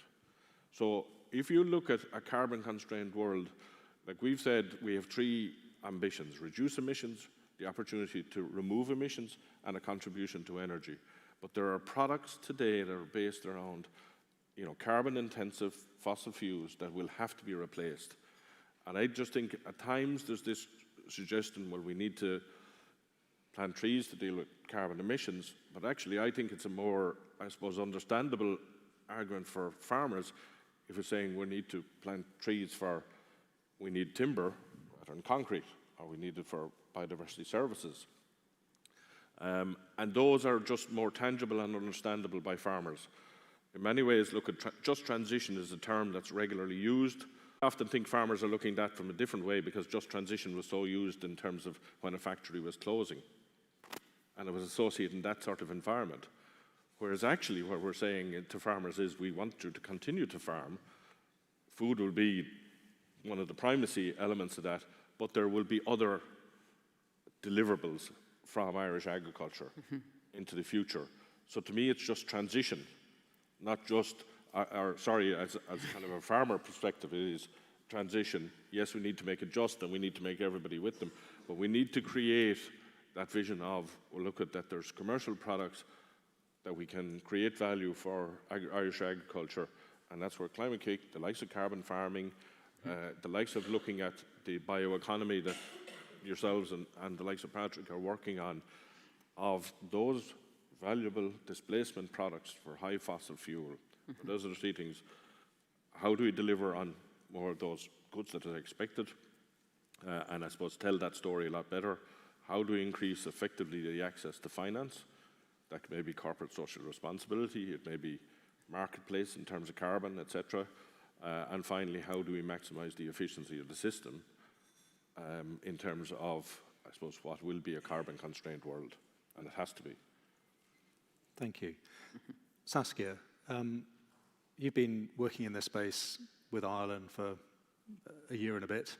What's the biggest lesson you've had in this process? We heard from the previous panel about this being this messy middle, that it's difficult. What's the lesson that you've, if you like, that you've learned? I've learned a lot of lessons. Let's start with that. I've also learned that from a person, I have a lot of experience in the Netherlands working with farmers, thinking about the transition in farmers. I've learned in the Netherlands, farmers are angry without a total lack of trust.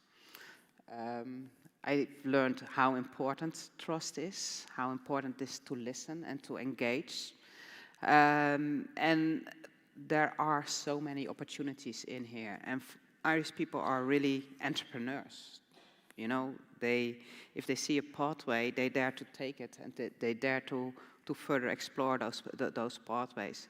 And by bringing these people actually together, letting them think, there are many, many new opportunities to arise. The new business models, the explorings.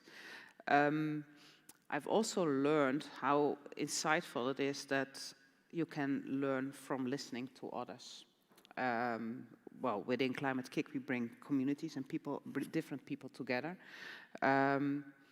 Just watching Liam talking to somebody in Australia about carbon farming frameworks and seeing their mutual excitements because they both learn from it. You give a little bit of your time and then you come back enriched with a lot of inspiration and insights. That is very important. So if I would say the main lesson learned is, invest in people, invest in their engagement, and make sure that we can continue to trust each other in this whole pathways, because it's so much easier if you do things together to take this step out of your comfort zone.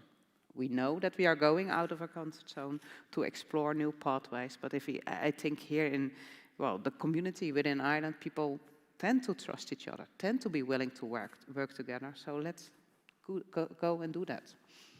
Thank you. And if I was to answer anything on that, all social studies would identify in terms of who the farmers trust. Number one, they trust other farmers. Mm-hmm. Then they trust advisors, the media, and then civil servants. We're off the scale in terms of that lack of trust. So look at that's the reality of where just Climate-KIC can fit in here in terms of that engagement and facilitating it in a little bit more open and honest type of engagement. Not that we're always honest in terms of it, but just that level of trust is higher with an organisation, let's say, rather than a government department sometimes, unfortunately. I'm just going to ask one last question of Bill, but then I'm going to ask for questions from the audience. So please just get your thinking caps on, because we've got a few minutes to finish. Bill, one of the learnings I think that we have had as Climate-KIC that actually forced us to change from being a sort of supply side innovation push organization just supporting technologies and scaling into the market, to try to say, how do we actually build the demand side, so we're matching solutions to real demand, was the learning that came out of that was understanding that storytelling, narratives are as important as technology, in the sense of being able to say, what does a positive view of the future look like? What does it mean to be a farmer in 2030, in 2040, in 2050? What makes that real? Because we get so many negative stories about the future, and often, finger pointing, you've got to do this, you've got to do that. So one of our learnings has been the need for good storytellers, for being able to tell the narrative about what positive change looks like. That's from our side. But I guess from your side, what does success look like, both as a civil servant, but also, and I know we can't describe the farming community as one block, it's incredibly diverse, but as a farmer, what would success look like from the process that we are going through now?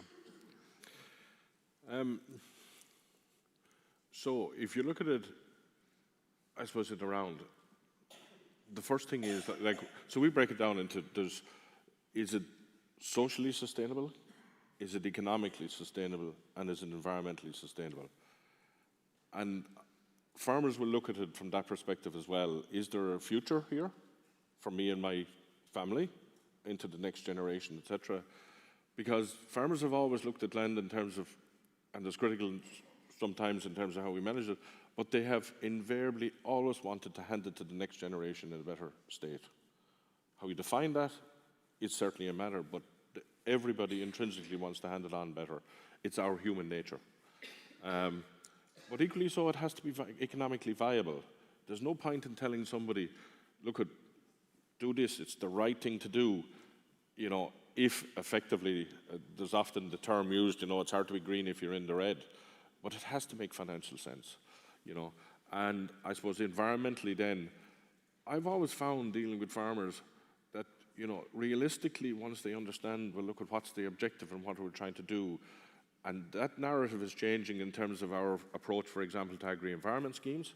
So traditionally rules-based, you get paid and you can't do this, this, and this, whereas now we've transferred completely into the likes of the most recent schemes, the acre schemes, where it's paid based on results. So you're creating an opportunity, well, look at whatever the outcomes will dictate the actual support level you get, rather than saying these are the set of rules. Because effort and impact are not the same thing when it comes to the environment. That I've learned from working in it. You assume if you do this, this, and this, that this will happen. That doesn't always happen in terms of the environment, So I think that has to be then a process of saying, well, look at how you continually refining, how you're responding, changing, but leaving authority to the people that are actually doing it, to do it in a way with the guidance, development of that expertise, the research, etc., to try and put the enablers in place. But you have to have an element of trust in the conversation.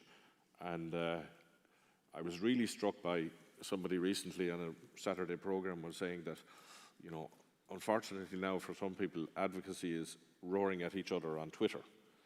It just doesn't work. it has to be an open and honest conversation with people around, understand what we're trying to achieve rather than just what are the rules. So traditionally, you know, you'd have said, we have a new CAP and these are the rules associated with it, and trying to get them, disseminate them out. But increasingly there has to be a focus in terms of the advisory service understanding, well, look, what are we trying to do rather than just these are the rules associated with it. Thank you. Questions in the last 5 minutes to, yeah, this one please. Yeah, my name is Thomas Drum. I'm a farmer. I've owned and been in the ownership of animals for over 50 years. And we're also in a project called Fresh Graze. There is a lot of talk here today about innovation, but we're not talking so much about disruption. I, as a farmer, and my father before me, were thought to dominate nature. And we did that with the new mechanical and chemical means that became available to us. And we sowed single species swords and used chemical nitrogen. There is another way to approach this. It's agroecology, regenerative agriculture, and it involves a change of thinking. And working with farmers, have found it extraordinary that farmers have been the most open to that change of thinking, mostly because they realize that there are problems with the current system, maybe not directly related to some of the pollution issues, but they've seen the health of their animals decrease. And this need to think in a different way and consider different ways of doing things, and the idea of the deep demonstration, test strange and wonderful ideas, like, for example, video conferencing. Go back a number of years ago, nobody would have expected that a considerable part of the workforce would be working from home. In actual fact, if it were suggested, you would be brought away in white coat by the guys with white coats. But in actual fact, it works. We haven't fully... I'm going to push you to actually... have you got a question for the panel? Because we've got two and a bit minutes before we're going to finish. Yeah. Can we allow that disruptive thinking? Can we support it? Thank you. Saskia. Well, I think I gave you one of the examples of what we're going to do this afternoon in a workshop. This afternoon in the workshop, we're going to start thinking about, okay, what will it actually look like, this new normal for sustainable dairy? I think dairy will be there, it will change there, but it will always be there, like Bill has said. But how do we think about it if we move into the future? What will be the principles, what we will start from? And this is where you start thinking, rethinking or shared thinking, like, okay, you know, what is it where we want to go to? And that will require people to adapt and to change and to say, okay, where we put out. And, well, we're going to discuss on 3 topics, on resilient, sufficient, and efficient, and I invite you to join that session, but that will be really allowing you to think and to look at the entire system from a different perspective, and that's really required, yeah. Thank you. Bill, in just over a minute, disruptive change versus incremental change, how are you approaching that within DAFM? I suppose as a civil servant, we're always looking towards that incremental change rather than disruptive, because a lot of issues come with it. I suppose, look, it has to be based on that opportunity. I go back to what I said. It has to be created in terms of there will be disruptors. So, you know, if I was to give somebody a practical example, I like to talk practically. We had a situation last year where the economic crisis, or the challenge in the war in Ukraine resulted in a massive hike in fertilizer prices, which resulted in a natural reduction. It's quite price inelastic, but it resulted in a usage reduction. But that has actually continued this year. We had a 14% reduction in fertilizer last year. We're about 17%. I expect it'll be 13 or 14% at the end of the year. You know, and partly that's because of the growing season, but partly as well is that it's disruptive in terms of creating an environment where actually farmers are saying, yeah, I can grow grass and I can do it, let's say, so we have a multi-species support, we have soil testing to facilitate, well, look at, can you produce it with less nitrogen, etc. But that's where you see disruption from a farmer point of view. But on the farmer's question, I have 10 seconds. I'm not actually going to answer it because I think he has answered it himself in terms of saying this is the challenge, which is farmers listen to other farmers, and you have to just have examples that they would see and can see and visualize and understand, well, actually this can make sense. And that's where it kind of aligns with Climate-KIC, okay? Thanks, Bill. And thank you all. I hope you've had just a sense of some of the things that we're getting into within the deep demonstration. There'll be a whole bunch of the sessions through the rest of the day where we can dive into more detail. But could I just ask you to thank the panel, Bill and Saskia, for their insights. Thank you. Thanks very much, Bill, Saskia, and indeed Andy for chairing that very interesting panel discussion. We're going to take a coffee break now, and I'd ask you all to please be back in this room at 11:15 sharp.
Absolutely, yep.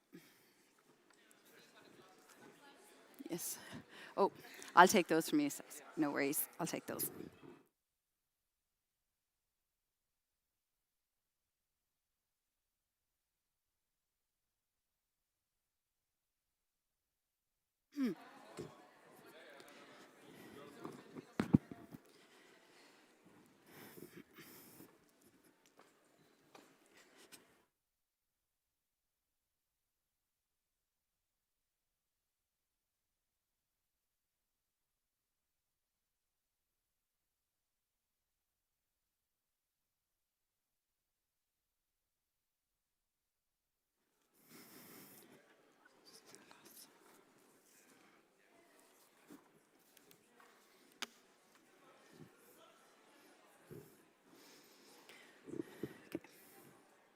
If you all want to take your seats and we'll get started. Thank you.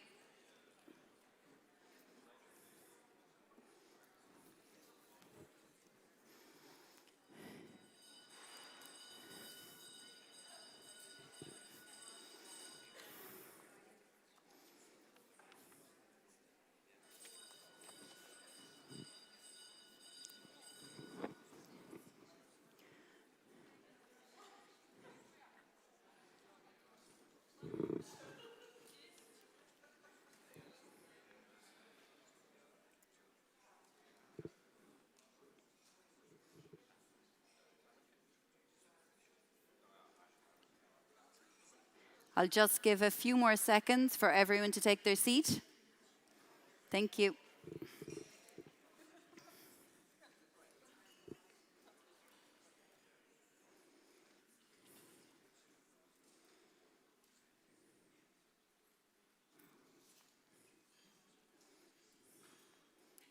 Thank you. Just as you're coming in, we'll resume our panel discussions and I'll give a brief introduction as you take your seats. This panel discussion is how systems innovation for sustainable food systems is being delivered elsewhere. So this session will explore what this place-based methodology has delivered elsewhere from the perspective of a national government, a regional government and an NGO, all involved in activating people to support systems transformation, ranging from conscious consumers, forward-thinking foundations and investors, to scientists and policy makers. Saskia is back on the stage with us again. You met her earlier on. She is the program manager for the Irish Deep Demonstration Climate-KIC. We are also joined on the panel this morning by Daniela Ibarra-Howell, the CEO and co-founder of the Savory Institute, John Ander Ostelaza, director of the Basotic Foundation, and also Bart Stecheman, forgive my pronunciation, Slovenian orchestrator, so circular economy and value chains transformation at EIT Climate-KIC. So take it away. Thank you, Saskia. Yes, so this morning we spoke a lot about the need for system transformation, and obviously we dove into details in what's happening in Ireland. But it's not only in Ireland that systems innovation is happening. There are many places across the world that have very inspirational, very good examples of, transforming systems. Therefore, I'm very pleased with this great panel, and I will just ask each and one of you to introduce yourself a little bit. Can you describe in one sentence who you are and what you're working on? Also include where a little bit. All right. One sentence is short. Good. So Savory Institute is one of a group of entities that Savory represents, dedicated to the regeneration, tackling the wicked problems of land degradation, biological diversity loss in the agricultural grasslands of the world. So we have the Institute with the knowledge of holistic management brought by Savory, Alan Savory, into the world, disseminated through a global network of entrepreneurial hubs around the world. We have around 50 of them. And continue to grow. Is a pull strategy, just leaders around the world saying this makes sense, moving towards a more holistic approach to management at the grassroots level is very, very important. And then the other entities are dedicated to aligning policy and investment and market incentives to meet what needs to happen at the grass level rather than the other way around. So the equipment of the farmers around the world, mainly livestock agriculture in different settings. It could be Kenya, it could be Patagonia, Australia, United States, here in Europe. Each one, I was brought up today by Kevin and others, each context has its own unique cultural, political, ecological, financial contexts that need to be met and considered. So change can only happen in place. So we have a marketplace, a very long sentence. It's a very long sentence. A marketplace that we'll talk about, a market opportunity to create the investments, and then the financial aspects that I was talking about. We're going to dive in that shortly a little bit more deeper. Excellent. But first, give the word to John. So what and where are you working on? Good morning to all. Apologies for my English. We are now launching the Basotti Foundation. It's a public foundation. We will try to promote a new forestry model in our territory that doesn't only focus on the economic aspects, but focuses especially on environmental ones too. So we can develop a more sustainable territorial politics, knowing that more than 60% of Gipuzkoa are forests nowadays. Yeah, maybe just for the audience, where is Gipuzkoa? Where can we find it? Yeah, we have a pair of slides about Gipuzkoa and our council, so maybe later we can. They will come later. Okay, Bart? Thank you, Bart Stegeman. So pronunciation was almost correct. Perfect. Thank you. The Slovenian orchestrator of the Deep Demonstration Project in Slovenia, working with the majority of the ministries in applying the deep demonstration methodology, and among 5 value chains, so forestry, wood, manufacturing, mobility, built environment, and especially, this is why we're here today, also the agri-food sector. And trying to here also to find the synergies between the several projects from Gipuzkoa and from Ireland, and build upon the best practices and the best way of thinking. Thank you, thank you. So, Daniela, first question to you. Give you time for a little more elaboration. So, why did you start working on systems innovation, and what does it mean for you, for Savoy Institute? Okay. So I started too many years ago. I'm Argentinian. I was working on the issues of desertification and land degradation in Patagonia and the west of my country. Then I went to New Zealand, working on the task grasslands there. And in every situation, we saw a decline in biological diversity, in ecosystem health, in farmers' profitability, mainly animal agriculture. And the solutions that were being brought into play were either ecologically were not working anyway, but they were socially or culturally not sound, or economically they were not going to be viable or scalable. So the question started to be, what are we missing?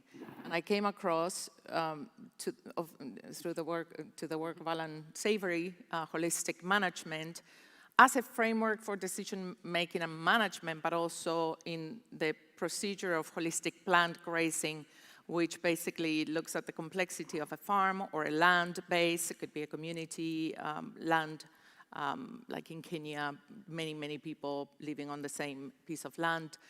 And how do we shift the way we manage the land, looking at ecosystem processes and managing animals in a way that reactivates the biological power of those processes rather than depending on input. And so the innovation came from Alan Savory. And then my challenge, life work, has been in how do we bring innovation in the way we scale that, or we disseminate things that are of value to folks, and how do we do that in a way that respects, honors the local context, the local culture, the local communities, and the wisdom that exists there, because we have the wisdom, ancestral, indigenous, of many generations here in Ireland. Livestock agriculture goes back, what, 4,000 years? I mean, this is deeply entrenched in the culture of Ireland. Same in all the grasslands or agricultural lands in the world. Then we have the experiential knowledge of all these farmers. Then we have the science and the technology and all the science innovations. And then we have policy and regulations. How do we meet at the center? But always the foundation is that wisdom and that experiential knowledge and that capability of the farmer to do as they know how to do anyway and support that rather than bringing the solutions from the outside. So the innovation was in the network, in the formation of the network.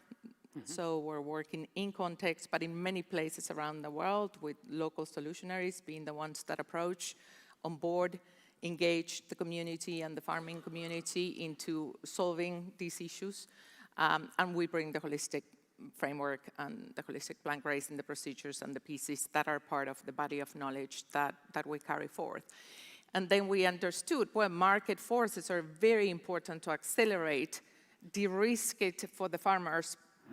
The farmer that mentioned today is very disruptive, it's very scary. Farmers love to farm. That's what we do. I ranch for 20 years. We love farming, and we know how to do it. If we're not told, restricted too much, we will store the resources because it's the source of our livelihood. So very, very important to bring market incentives and policy incentives that de-risk any change that is expected from the farmer.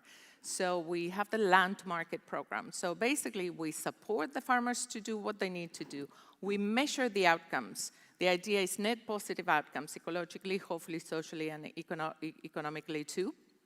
And then we connect with the marketplace, with those brands, buyers, consumers that see the value of a more ecological, net positive outcomes from an ecological point of view, from a social point of view, and put that incentive in place. And then bring in the investment, innovation as well, mainly in the carbon capture space, because with all the data, as you measure outcomes, you have all this data that can be then packaged in a way that can be traded in the marketplace for additional revenues for the farmer. Okay. So that's the systems approach to supporting farmers what they need to do in their own context. Yeah. Very inspirational, I think. And if you look at the coverage across the world, very, very big impacts that you managed to achieve. So I have a question to John. Also you are applying systems innovation in Gipuzkoa area. So what does it look like for you? And can you relate to some parts of what was just been told? Okay, so if you don't mind, let me just give you a bit of data about Gipuzkoa. Gipuzkoa is one of the 3 historical territories of the autonomous community of the Basque Country in the north coast of Spain. We are bordering France and the Gulf of Biscay. We are like 700,000 people, a very small territory. When we can say that we have a proper economic and social model. No? For example, many companies are owned by the workers themselves in a cooperative way. We have the biggest cooperative company in the world in Gipuzkoa. And we are also very affected by the Basque culture and the Basque language. Okay, the government institution of Gipuzkoa is maybe we can change the next slide. The slide. Well, okay, the managing institution is the Provincial Council of Gipuzkoa. We are representing here. It's a highly autonomous administration. Okay, we have a lot of competencies that you can read in the slide. And the council has promoted an initiative called Building the Future, Etorkizunera in Basque, and its aim is to promote an innovation system from a kind of a perspective view. Okay, it's our way, our formula to boost a collaborative governance model in order to answer what we have called a crisis of democracy. And the aim is to make a kind of a new public agenda based on collaboration and experimentation. Okay, for example, and there are new missions under this Etorkizunera initiative. One of them is related to the topic we are discussing now, called 2040 Gipuzkoa, so we can have a sustainable, healthy, accessible and competitive food system that maximizes the potential of a local production and promotes responsible consumption. And we have also some examples that we can say that take these missions to reality. For example, we have a new project called Mixed Professional Farmer. Nowadays, there in Gipuzkoa, farmers are owners of the farm and the land, but you know, in these last years, many of them started working in factories, offices, so they don't have time and resources to keep the activity of the farms going on.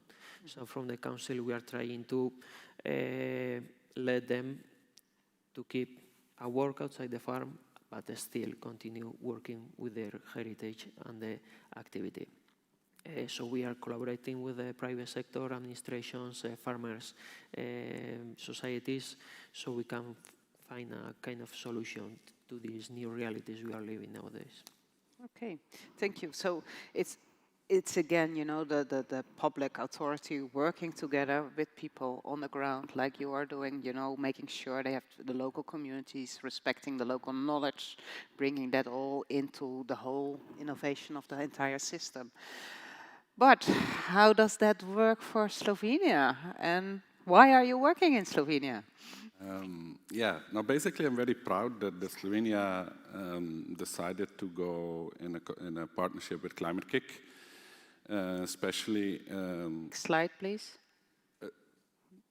Addressing the need and the wish to become a fully circular and regenerative country, and basically knowing that they don't know how, but the willingness of executing this.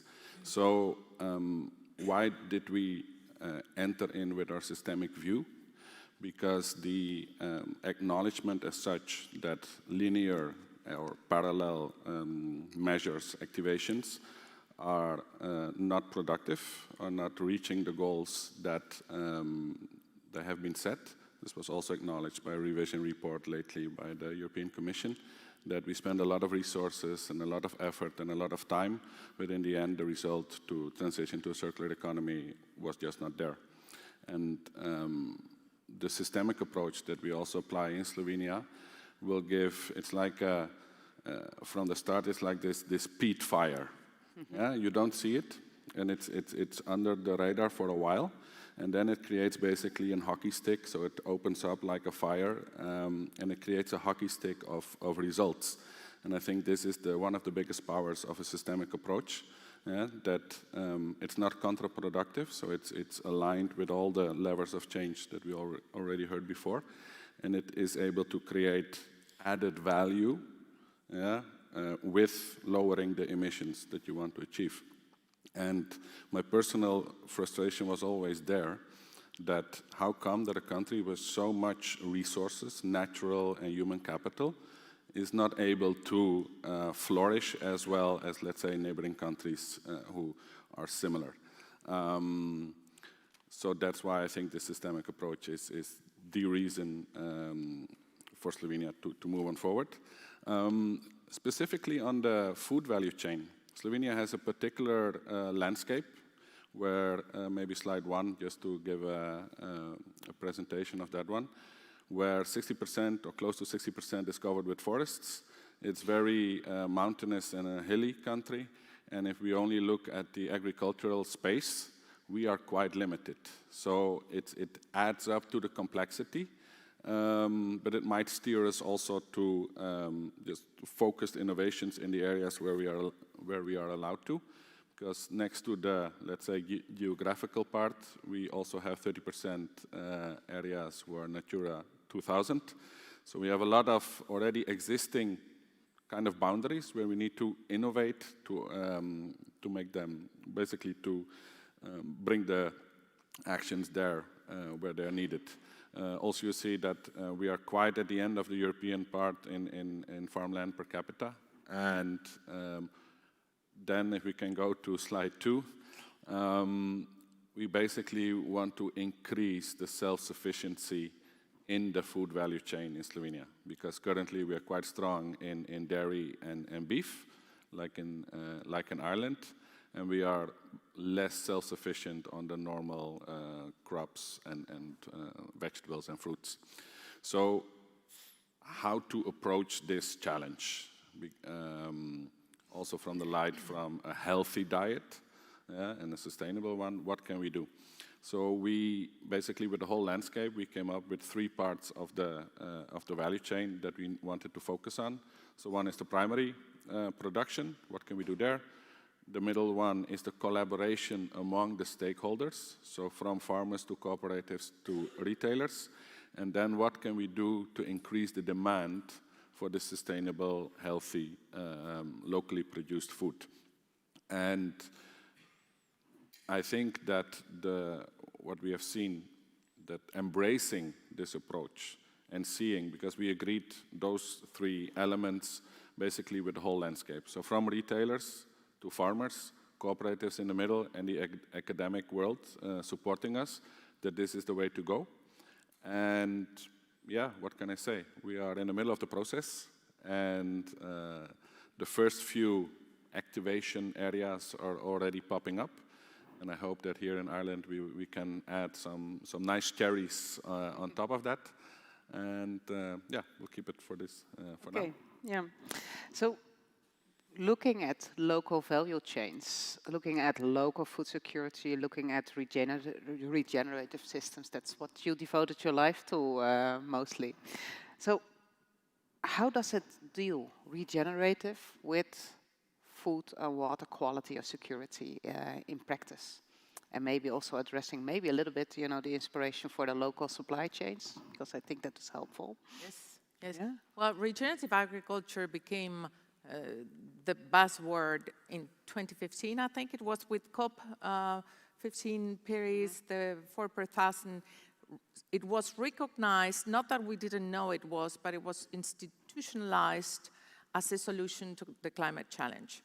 So on one side, we need to reduce emissions. On the other side, through regenerative agriculture, through an agriculture that fosters life, we can increase the removal of emissions, the removal of carbon from the atmosphere via the photosynthesis process.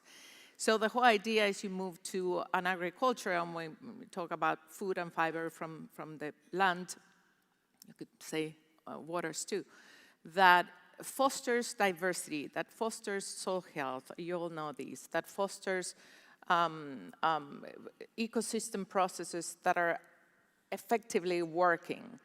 So when, in our case, with holistic plant grazing, is moving towards just focusing on management and then measuring the outcomes of that management rather than coming with formulas.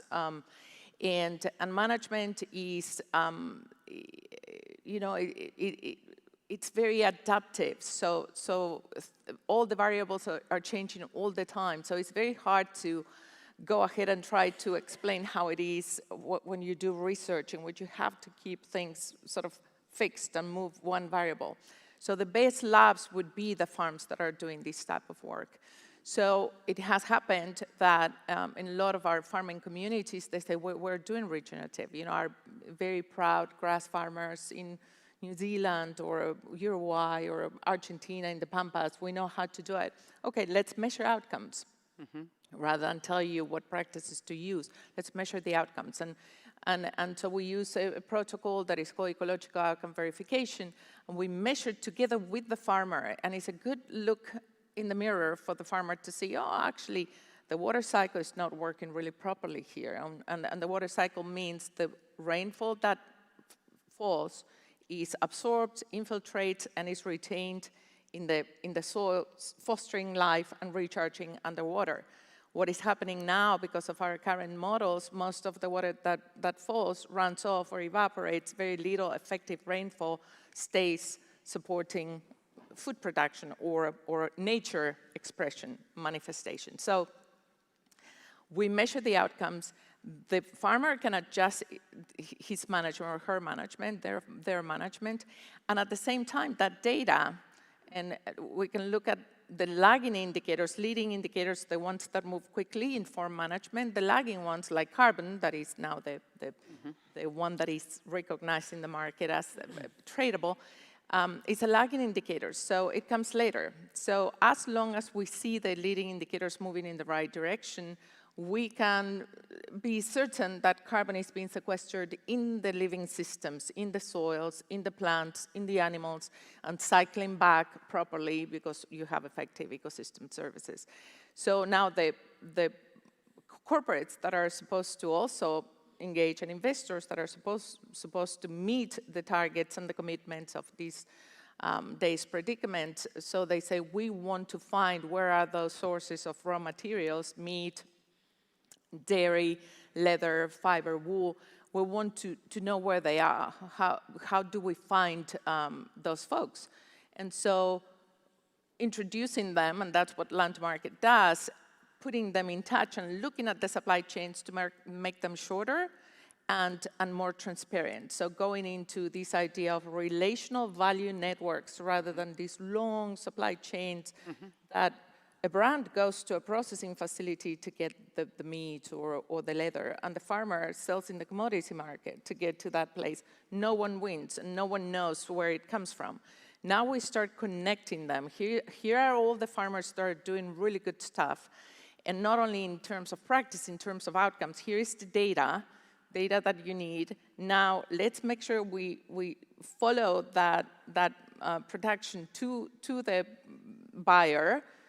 In some cases, it's the consumer, but in many cases, it's global supply chains for food and fashion. And now those corporates are saying, okay, this is good for me. I can tell my consumers, and they have big megaphones and marketing departments and budgets, I can tell the world I'm sourcing from regenerative farms, verified to be regenerative. So their claims are backed by science, by data. And I will use this data and insert it into my supply chain accounting. So those type of things are starting to create the incentives also for the corporates to say, may I know these farmers? Because I would like to invest in them to continue to do these things. So then I can tell the world, like the little ag booty that showed up in New York saying, you know, we are supporting biological diversity and farming communities and such. So I think water security, food security, all these pieces come just with the practice or the implementation of net positive outcomes, regenerative agriculture. The market can help reward and accelerate and incentivize that type of management. Yeah, and that the data really helps into providing transparency and increasing maybe also a little bit trust. And this is a question that is a little bit different than we prepared, but I'm going to ask it to Bart. So data, monitoring, having insights into the system, into the local systems, how important do you think that it is, for instance, to set up local supply chains? It has a few levels of trust, let's say, questions in that question. So what we have encountered also within our process, that especially at the consumer side, we are overwhelmed with all kinds of stamps on products. So you have bio, eco, healthy, all kinds of stamps that want to basically make the consumer buy your products. So this is one issue, which we have also seen that it basically lowers the trust in those stamps and in those labels that are put on. The next question is, okay, how valid is this data? And what are the systems behind in tracking it to, let's say, the source? So we also have one of the let's say, actions that we want to explore further is how can we really digitalize through, for example, systems like blockchain, and make sure that people actually know that whatever is then produced as data or a label whatsoever, that the science and the data is verified by this independent, let's say, IT structure. And I believe this is one step in the future. Of course, we should not forget that this can be also a very deceivable marketing tool. So we need to really look at this part. the other element of trust to get to this level is the collaboration between the stakeholders. So what we have seen is that the, let's say, power mechanisms in the whole value chain, a lot of them, or the biggest chunk, lays at the side of, let's say, the retailers. I'm very happy that at least the 4 biggest ones in Slovenia are actively participating in our process, co-developing also and the areas and the measures within, and really seeing that this is an opportunity for them. And a few interesting outcomes that we had not foreseen is that since we started in last year's March, at least 2 of the supermarkets have come now up to us and to one of our, let's say, key champions with a request to do a climate impact forecast of their products. Because they have been to our workshops, they have seen what we're working on, and they got quite enthusiastic, and they see this as a very big opportunity to show that basically they are involved with the local farmers, they are involved with the local food producers. And this is quite recently, it's like 2-3 weeks ago that this just popped up. And I'm basically very happy that this is happening as a kind of a sideshow of what we are doing, like this, again, this peat fire that's on the ground, and then all of a sudden it pops up. And I think this is the strength of a systemic approach and having them very close. Another trust item is, maybe we can go to slide number 3. And on a personal note, I come from a manufacturing perspective. And a few of the activities, how to research an issue, yeah, in the, let's say, Lean Six Sigma approach, is a 5 times why question. So we have a problem, yeah, you ask why, and then you go deeper and deeper and deeper to really find the root cause of the problem. And during my career, people tend to get annoyed by this way, and I even got, when I left one of the biggest retailers in Slovenia, a nice book from Simon Sinek, yeah, Start with Why. But this is exactly what we do with our iceberg model. So everybody is currently really aware of the climate crises and the impact, etc. of it, yeah, but nothing is really happening. So what we try to do with our stakeholders to get really to the bottom, yeah, the root causes of why certain things are not moving in one direction, or why do we culturally do things differently. And from this process, together with all the stakeholders, we really get to insights, yeah, that might help us changing paradigms in the last level. And to come to that level, we needed to create a safe space so that really people could speak up, see Climate-KIC as an independent, basically, orchestrator and helping them. And this basically increased the openness of all the players who were at our workshops. And you see that trust is built because in the end, we all want to focus on the same goal. Everybody has sometimes opposing views. And when this occurs, especially retailers, farmers, or the middle cooperatives, yeah, we facilitate, we discover, and opposing views appear. And exactly at those points where opposing views appear, we find an area for innovation. So we are not going to fight, we're going to together find a solution at the points where we find an opposing view. Because a lot of times, exactly those opposing views are stopping us from moving forward. So this is our aim, and we see that this is embraced because it's not a lose-lose variant, it's a win-win. Okay, thank you. Very interesting. So this is, I'm going to open up this for the audience in a minute after next question to John. So what Bart just described about data, insights, it's a lot about learning by doing.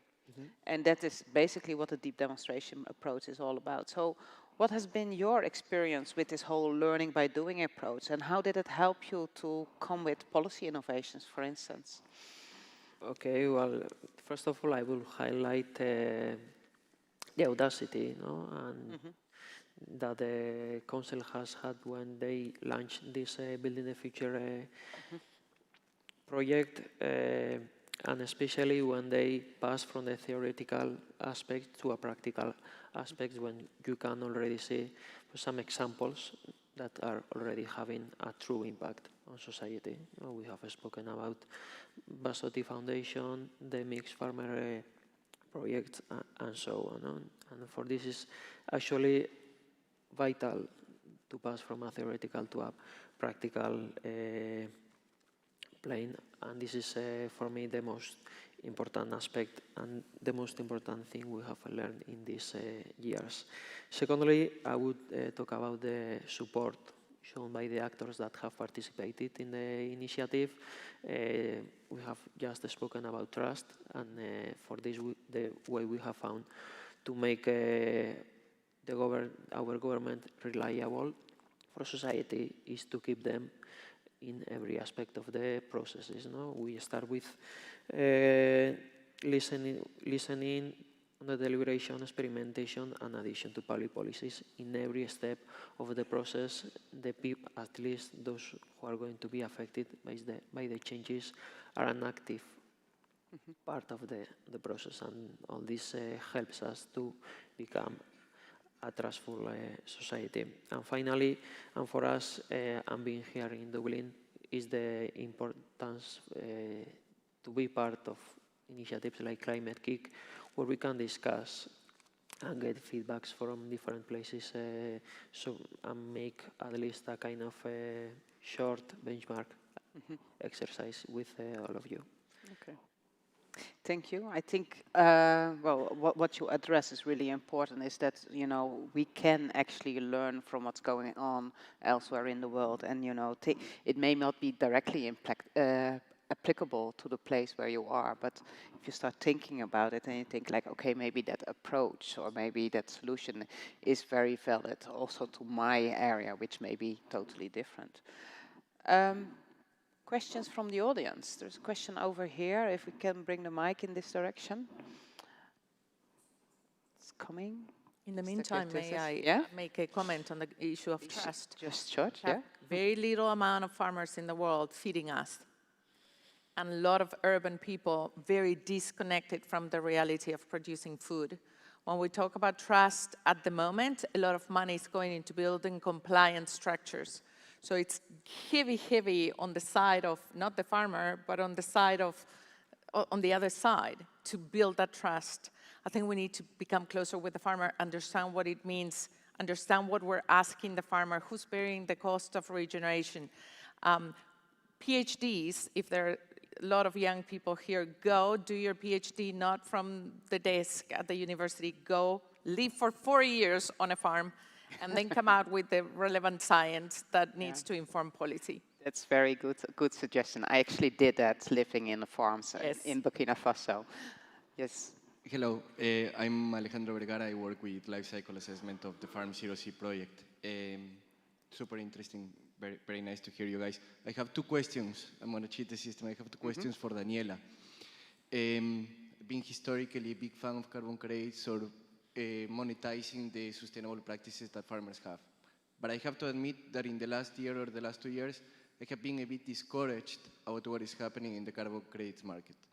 It is very unregulated. You have parties like Verras, a largest carbon credit provider that are selling credits that they don't actually exist. So I know people that are doing a good job, but people are doing a poor job as well. And I'm concerned that the same is going to happen with ecosystem services and biodiversity credits. The first question is, in Ireland, that is entering this path of monetizing sustainable practices, how do you believe that the state or the departments and also the larger European Union should control these different aspects? Do you think it is going to be to the Verras gold standards, to you guys, to monetize those carbon credits, or do you believe that there has to be a framework overarching these sites? That is the first question. And the second question, at the same time, I feel that this a lot up to the farmer and up to the cooperative and up to the supplier to decarbonize their practices. I think there's the hope that the client of milk or the client of cheese is going to pay 20% more because a product is decarbonized, but that is not actually happening in the supermarket. Is inserting the only pathway to go for European agriculture? Or do you believe offsetting is also a path?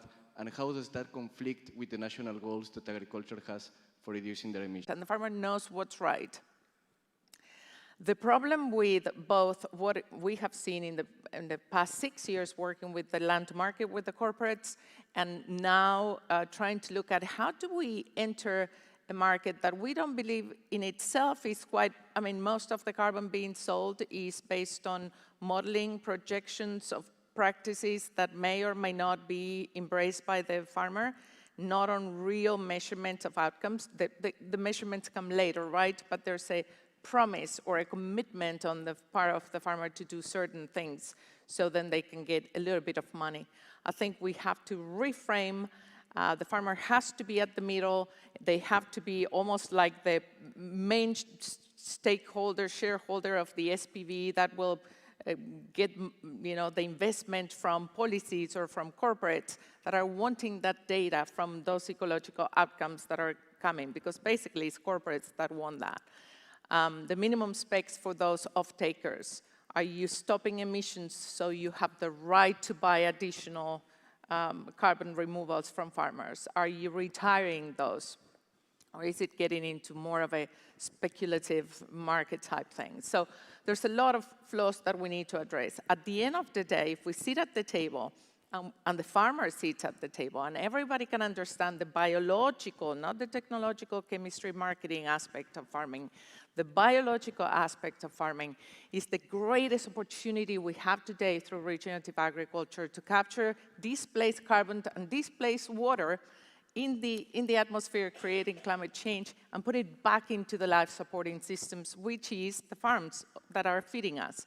So if we can do that and get some of those revenues coming back to the farmer, it just makes it easy for the farmer to be at the table and having those conversations. So as flawed as they are, I think we still need to try to tap onto that and make it very transparent. Yeah. I'm not going to tap into the final question because our time is almost finished. I give each and every one of you the floor. You know, what are the 3 needs that you need to get really started with systems innovation? Would you like to start, John? No. No, you. Bart, would you like to start? Basically, I think we don't need really 3 things. What we have seen in the work that we've done now in the last 2 years almost in Slovenia is that we need champions. Not champions in a world that they're the best in everything what they do, but we need champions that believe that systemic change is possible. And among the journey that we have now taken, we have pinpointed those champions, and we see... Okay, here I'm going to stop you because our time is up. 3 words. I was going to say market policy and management, but I'm going to say, no, I'm going to say intimacy. I'm going to say poetry, to start embodying the pain and the opportunity and the beauty of these. And I'm going to say crucial conversations that are not being had. Crucial conversations. We need more tools to help collaborative models. Collaborative models. So collaborations, champions, and poetry. I think that's a good summary of it. So thank you very much, my panel, and thank you for the audience. Please give them a warm applause for that. Thank you. Very good. Thank you very much, Saskia, and to our panelists for very interesting and very passionate discussion. Thank you very, very much. We're going to move on now to our next panel discussion. And basically this panel, which I'll be chairing myself, is going to delve into specific initiatives from the Irish agri-food sector that demonstrate its potential to lead in food systems transformation and to reach its climate and environmental goals through a just and inclusive transition.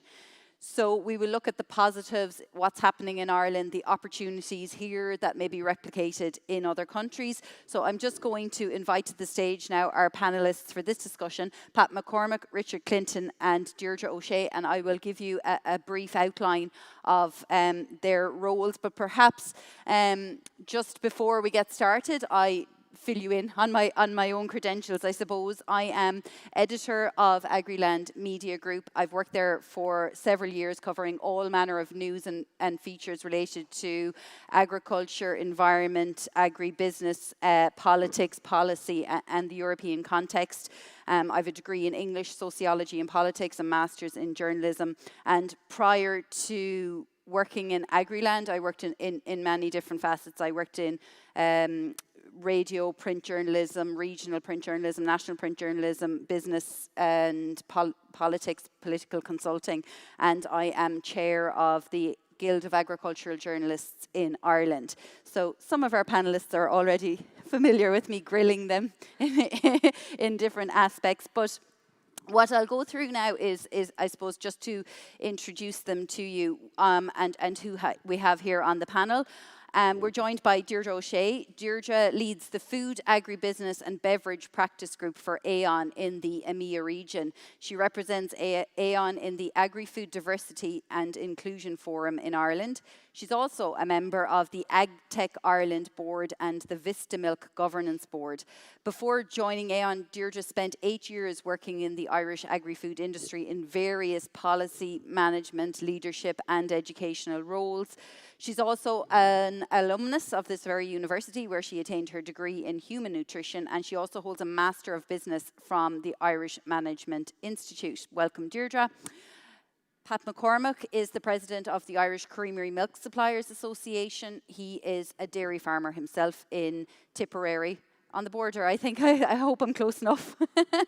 And has been serving as president of the Irish Farm Organisation for the past 6 years. He's a board member of Ornua, Board BIA, which is our Irish Food Board, and the European Milk Board, and is a former board member of the National Dairy Council. He was a member of the Food Vision 2030 Stakeholder Strategy Committee and sits on both the Food Vision Dairy Group and the Food Vision Beef and Sheep Group, which are groups aimed at reducing Irish agricultural emissions significantly by 2030.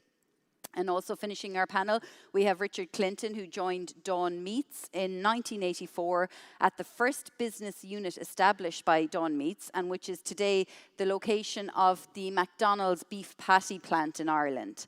He too is a graduate of UCD and has extensive experience in processing, production, sales management, and particularly sustainability. He's a member of the Institute of Directors and chair of a number of boards, currently serving as a member of the European Meat and Livestock Traders Union Sustainability Task Force, and was previously a member of the European Roundtable for Beef Sustainability Technical Working Group. Thank you all for joining us on this panel discussion.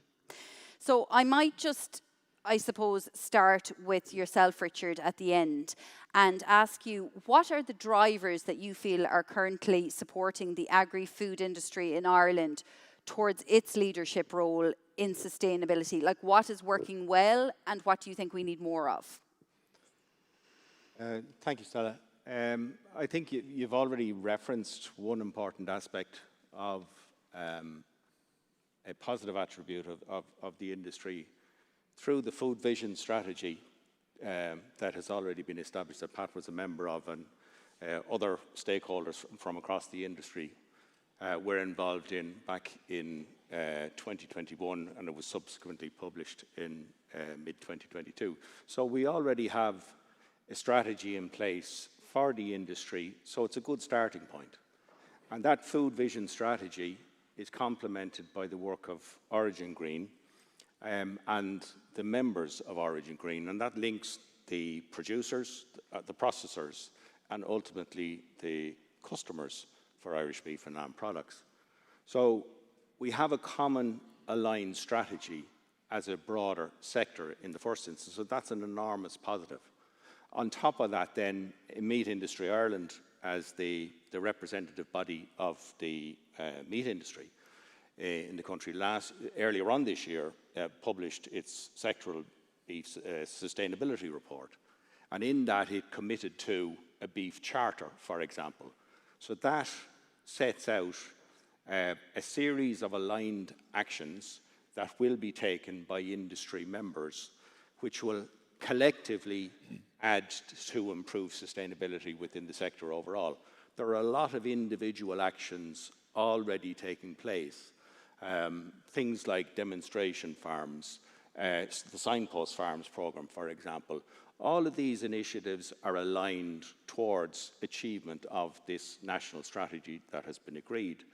You know, so the industry itself, you know, is committed to supporting things like earlier slaughtering ages, for example, younger age at first calving, the knowledge transfer programs and individual processor programs, all of which will help accelerate the achievement of the national target. So these are the things that are in play, have already started and are being adopted at differing degrees, but they are becoming more mainstream as more and more actors within the sector become more heavily involved. And that will help us accelerate the rate at which we're achieving progress nationally.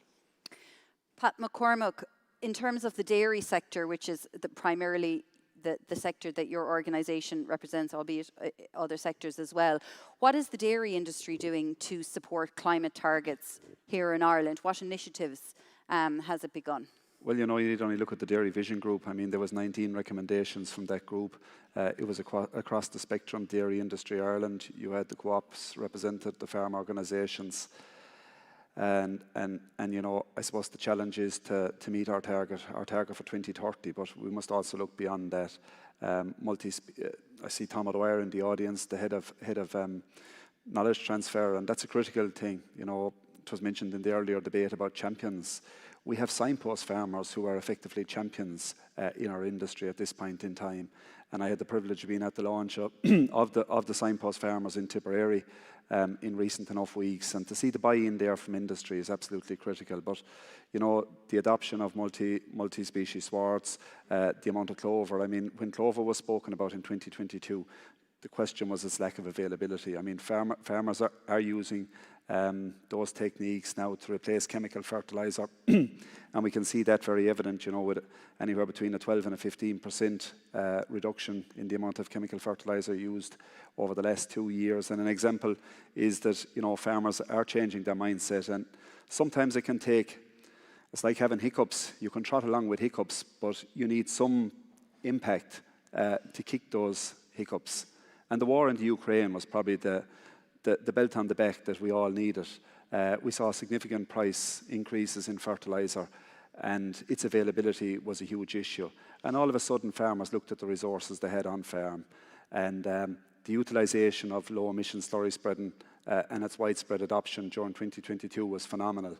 There was a figure quoted at my local co-op the other night, where in 2018 there was 6 tonne of protected urea sold.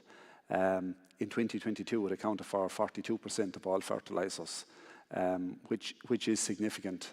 You know, you're talking about probably 4,000 tonnes, you know, a move up from 6 tonnes. So you can see that farmers are embracing it, but we are aware of the journey. We have been delivering, and this often gets lost in the message, we have been delivering a reduction in emissions per kg of milk solids steadily over the last 4 or 5 years. I suppose the challenge for our industry is the level of output and the level of output increase that we have had. And you know, that isolates us when it comes to the debate. But we can't forget that we have reduced our emissions by 20-25%, depending on the co-op you talk to. And that's no mean feat in itself. And I really feel that, to excuse the pun, but we've really only rounded up the troops in the last 12 to 18 months. You know, and farmers are rolling in now behind the signpost programs. They're seeing other farmers in their area deliver it, and they're replicating it at home. It is a benefit that's there. Obviously, budget day will tell. One of the recommendations that attracted a lot of media coverage was the voluntary reduction scheme, or the potential for one. Obviously, budget day will tell us whether that's going to be an option or not. That's down to the Minister and how he negotiates at Cabinet. Of course, the Irish budget is due to be announced and decided within the next couple of weeks. Deirdre, what is the role of industry in achieving food system change and sustainable food systems in Ireland as a whole, as an industry? What do you think strong leadership looks like? I think strong leadership, and Richard maybe touched on this already, but it's having a clear vision for the industry. And then I think it's bringing together the key stakeholders to work towards achieving that vision. And I think in Ireland, you know, and again, Richard touched on some examples through the likes of our Origin Green programme, where, you know, we bring together everything from farm level right down to the end user in terms of making sure that we can produce food in the most sustainable manner as possible. And again, through the likes of, you know, Food Harvest, Food Wise 2025, and now our Food Vision to 2030, we have a really clear vision. And I think the critical part is to just bring together and make sure that we collaborate as much as possible with the key stakeholders to achieve that vision. Absolutely. And I might go back to Richard there. You spoke earlier about, and you even referenced the previous panel that said we need champions. If I could drill down a little bit more into the expertise for your particular area, which I suppose is beef and meat, Richard. How important is it for Ireland's beef sector to maintain and grow its credentials and reputations as a sustainable low-carbon food producer? I think it's critically important. Obviously, we're an exporting nation. You know, we feed 10 times the number of people that live in this country. And it's often forgotten in a lot of the debate and the discussion that does take place. It's important to, you know, to put a context to it. Sustainability has been at the heart of our national business strategy now since the establishment of Origin Green back in 2012. But, you know, in the case of Dawn, we've been involved in initiatives on farm and research programs now since the early 2000s, for example. And sustainability has always been at the core of our business strategy. We've used it as a lever in terms of how we interact with customers, how we bring new customers on board, and customers that value what it is we as Dawn and as that Ireland are doing in the area of sustainability. And it's critically important that when we say we're going to do something and that we set targets for ourselves as a business and as an industry, that we're clearly seen to be delivering on those targets. Because ultimately we need proof points for the statements that we make. It's about trust in us, and it's about trust in our industry and trust in the producers and the processors that are working together to deliver, you know, a safe and nutritious product that consumers value. If we fail to deliver on the targets that we set ourselves, or if we fail to be ambitious in the targets that we set, you know, we're only going to undermine that trust in ourselves and in our product. Absolutely, and I know previous panel discussions have mentioned that element of trust and how important it is for the consumer, but also trust in the policymakers in a particular country. In terms of dairy farmers or the sector that you represent, Pat McCormack, what do you think it would take to get farmers to embrace change and embrace and engage with the support that is available there to help them accelerate our climate action here? Well, you know, I suppose we talk about sustainability, and sustainability comes at a cost. And there needs to be recognition there from the consumer, both a recognition and a certain absorption of the actual cost. You know, if you take 2022 out of the equation as a product price year, you can go back over the previous 25, 30 years, and you'll see very little in the way of food, of a price, whether it is a kg of beef, and we could fight over that, myself and Richard, any day, or a cent per litre of milk. We've seen price stagnation on farms. We've seen margin eroded for the family farm model.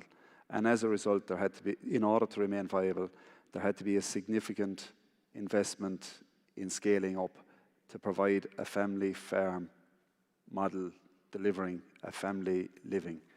So, you know, the cheap food policy has to come to an end if we're to have high environmental standards. And that has to be the number one. Obviously, you know, ESDAS, beef and lamb, sustainability, milk quality, and milk pricing structures that support sustainability will all help the farmer to buy in. But ultimately, there has to be a reward from the marketplace.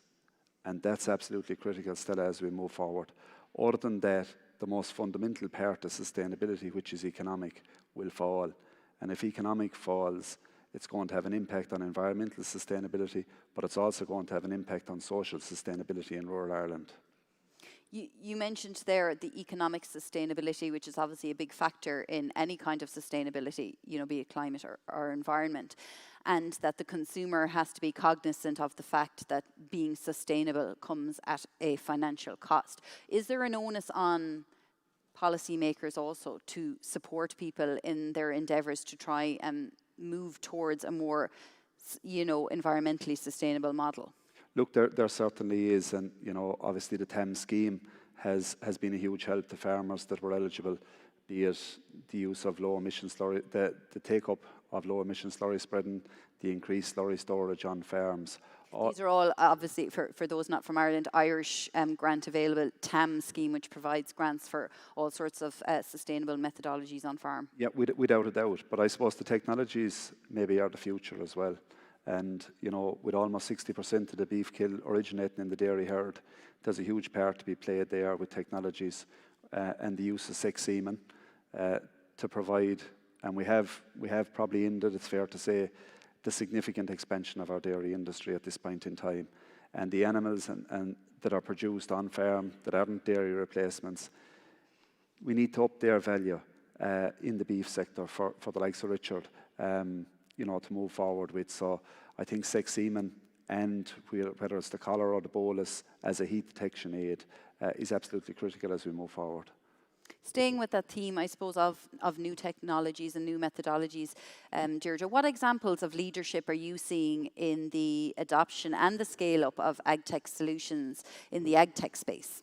Yeah, so I suppose with my AgTech Ireland hat on, and myself and Pat were only chatting this morning, he was showing me on his mobile phone an app that he has where he can see individual cow status around feeding, around herd health. So I think definitely where maybe the greatest adoption has happened has probably been in the dairy sector with the use of collars. As one of my friends said, it's like a Fitbit for cows. So you can tap into an app on your phone and see, as I mentioned, fertility, health status, feeding status, resting of the cow or movement. So I suppose, look, ultimately what ag tech allows us to do is become more efficient as farmers.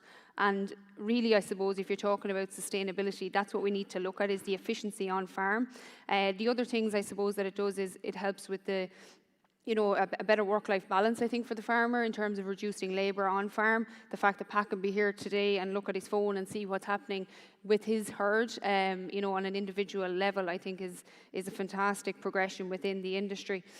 So I think ag tech is going to play a crucial role going forward. But I suppose, look, there are barriers, and I know Teagasc have done some work in this space around what are the barriers to adoption for farmers. There is a cost there, I suppose, with adoption of these new technologies. And as well, we need to build trust. This is quite a new area, I suppose, a new space for farmers. So they need to see the concept working time and time again before they will actually decide to adopt that onto their farm. So I think it's a relatively new area, but I think an area of huge growth going forward. I might stay with you for a moment then as well, because you previously worked with Agri-Aware, which aims to educate and raise awareness amongst the general public and children on agri-food topics. What are the key messages around sustainability that you advocate for, that you would share with the audience here today and online? Yep, so Agri-Aware is, as you mentioned, an educational body which is funded through food and drink companies in Ireland to portray a positive message about all things agriculture and food.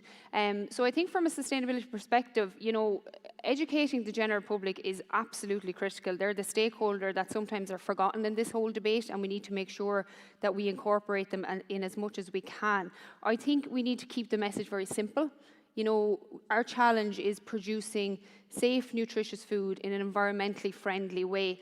Just, I suppose, one example that I'll share with you, and I think we can all become better advocates actually at articulating that message and communicating that message. But one particular initiative that I ran when I was in Agri-Aware was an open farm day, where we opened up working farms all around the country. We had 4 farms open on the one day, and we had 10,000 people, mainly from local towns and cities, who visited these farms.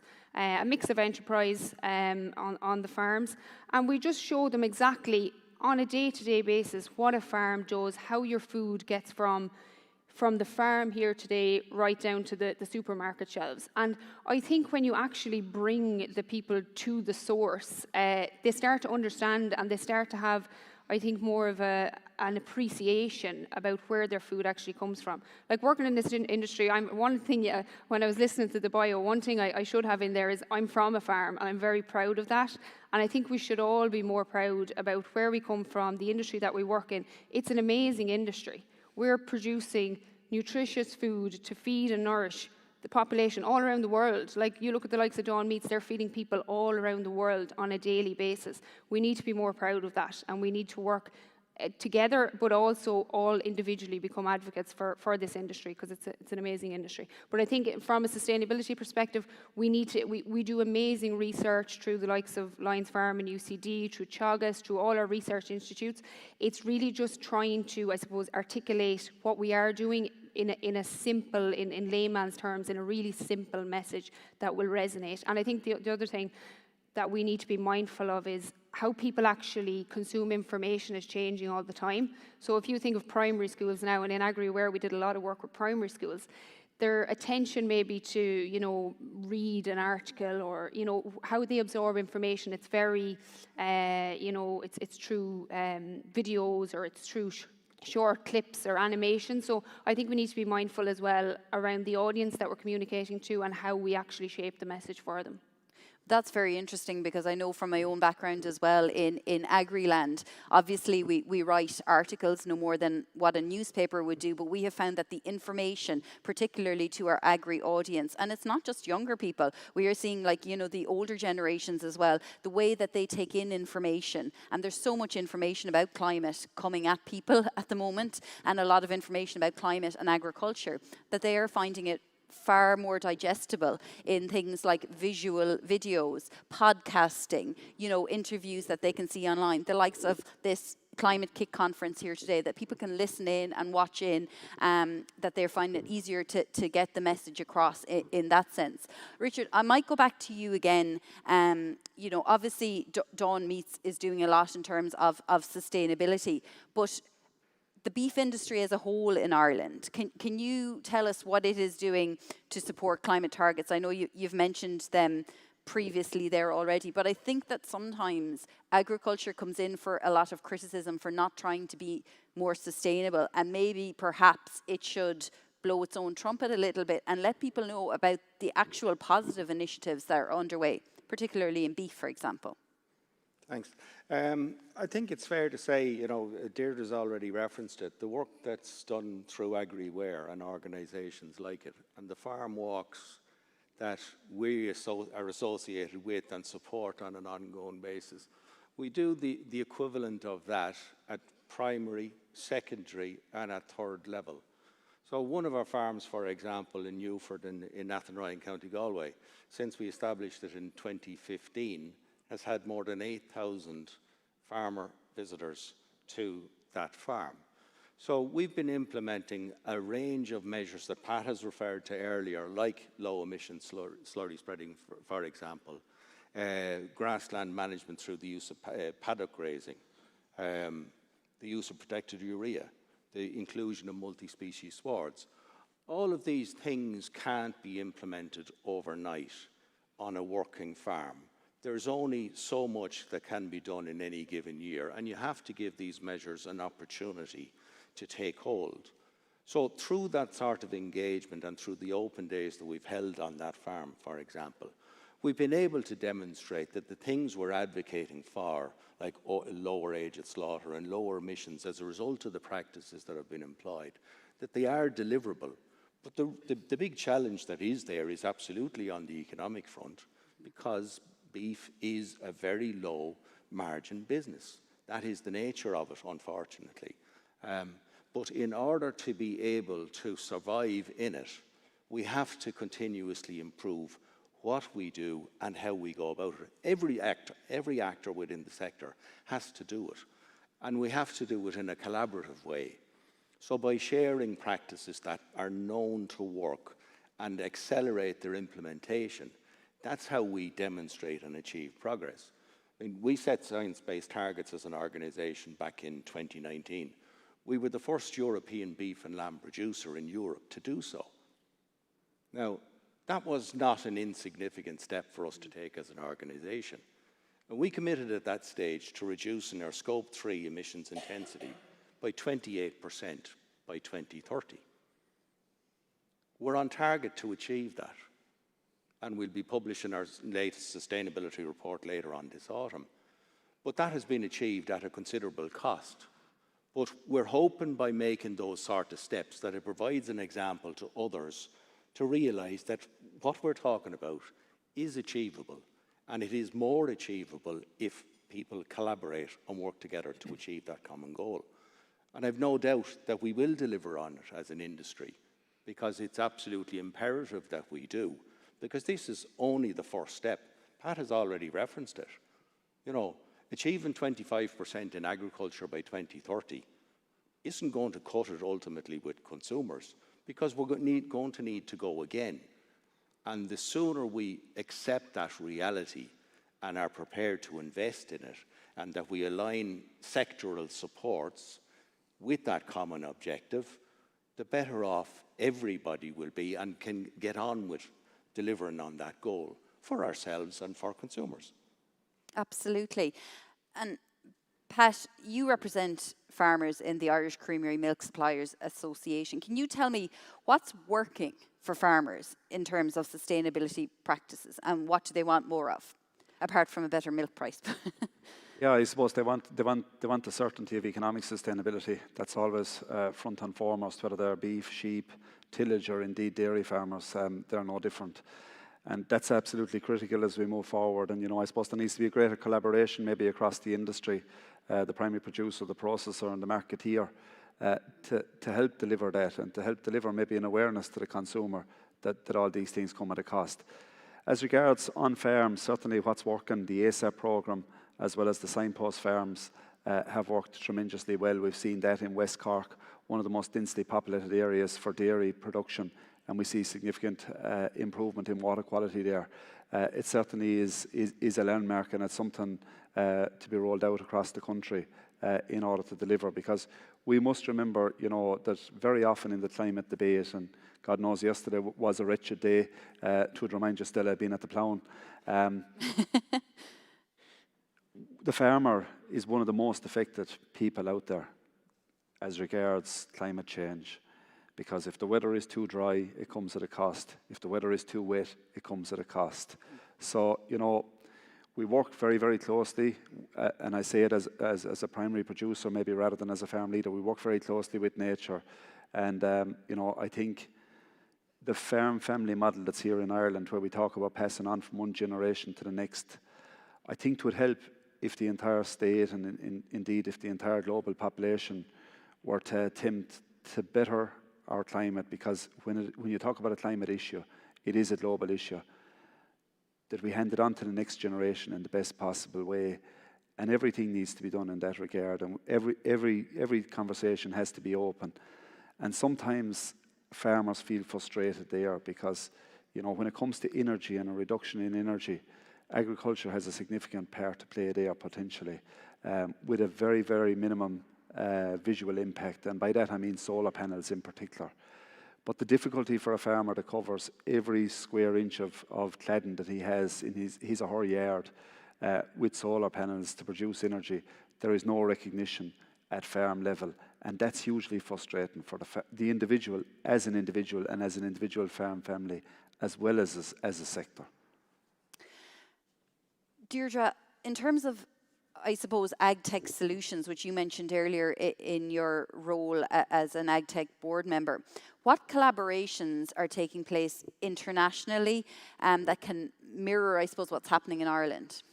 Yeah, so one of the objectives actually within AgTech Ireland, which just for you, those maybe who are not aware of AgTech Ireland, it's quite a newly established group which represents AgTech companies in Ireland, both at policy level and knowledge sharing throughout the industry. But one of the collaborations that we have is with Agri-Tech New Zealand, where we can share knowledge, insights. I suppose we're similar in that we have a similar, I suppose, agricultural system. So research that's happening there, or ag tech solutions that are being developed there, may be applicable here in Ireland, and vice versa. So very much Ag Tech Ireland is open to further collaborations, and I think it's only through that collaboration that we'll start to learn more, and we can share what we're doing here with other bodies internationally as well. So yeah, very much open to further collaboration on that.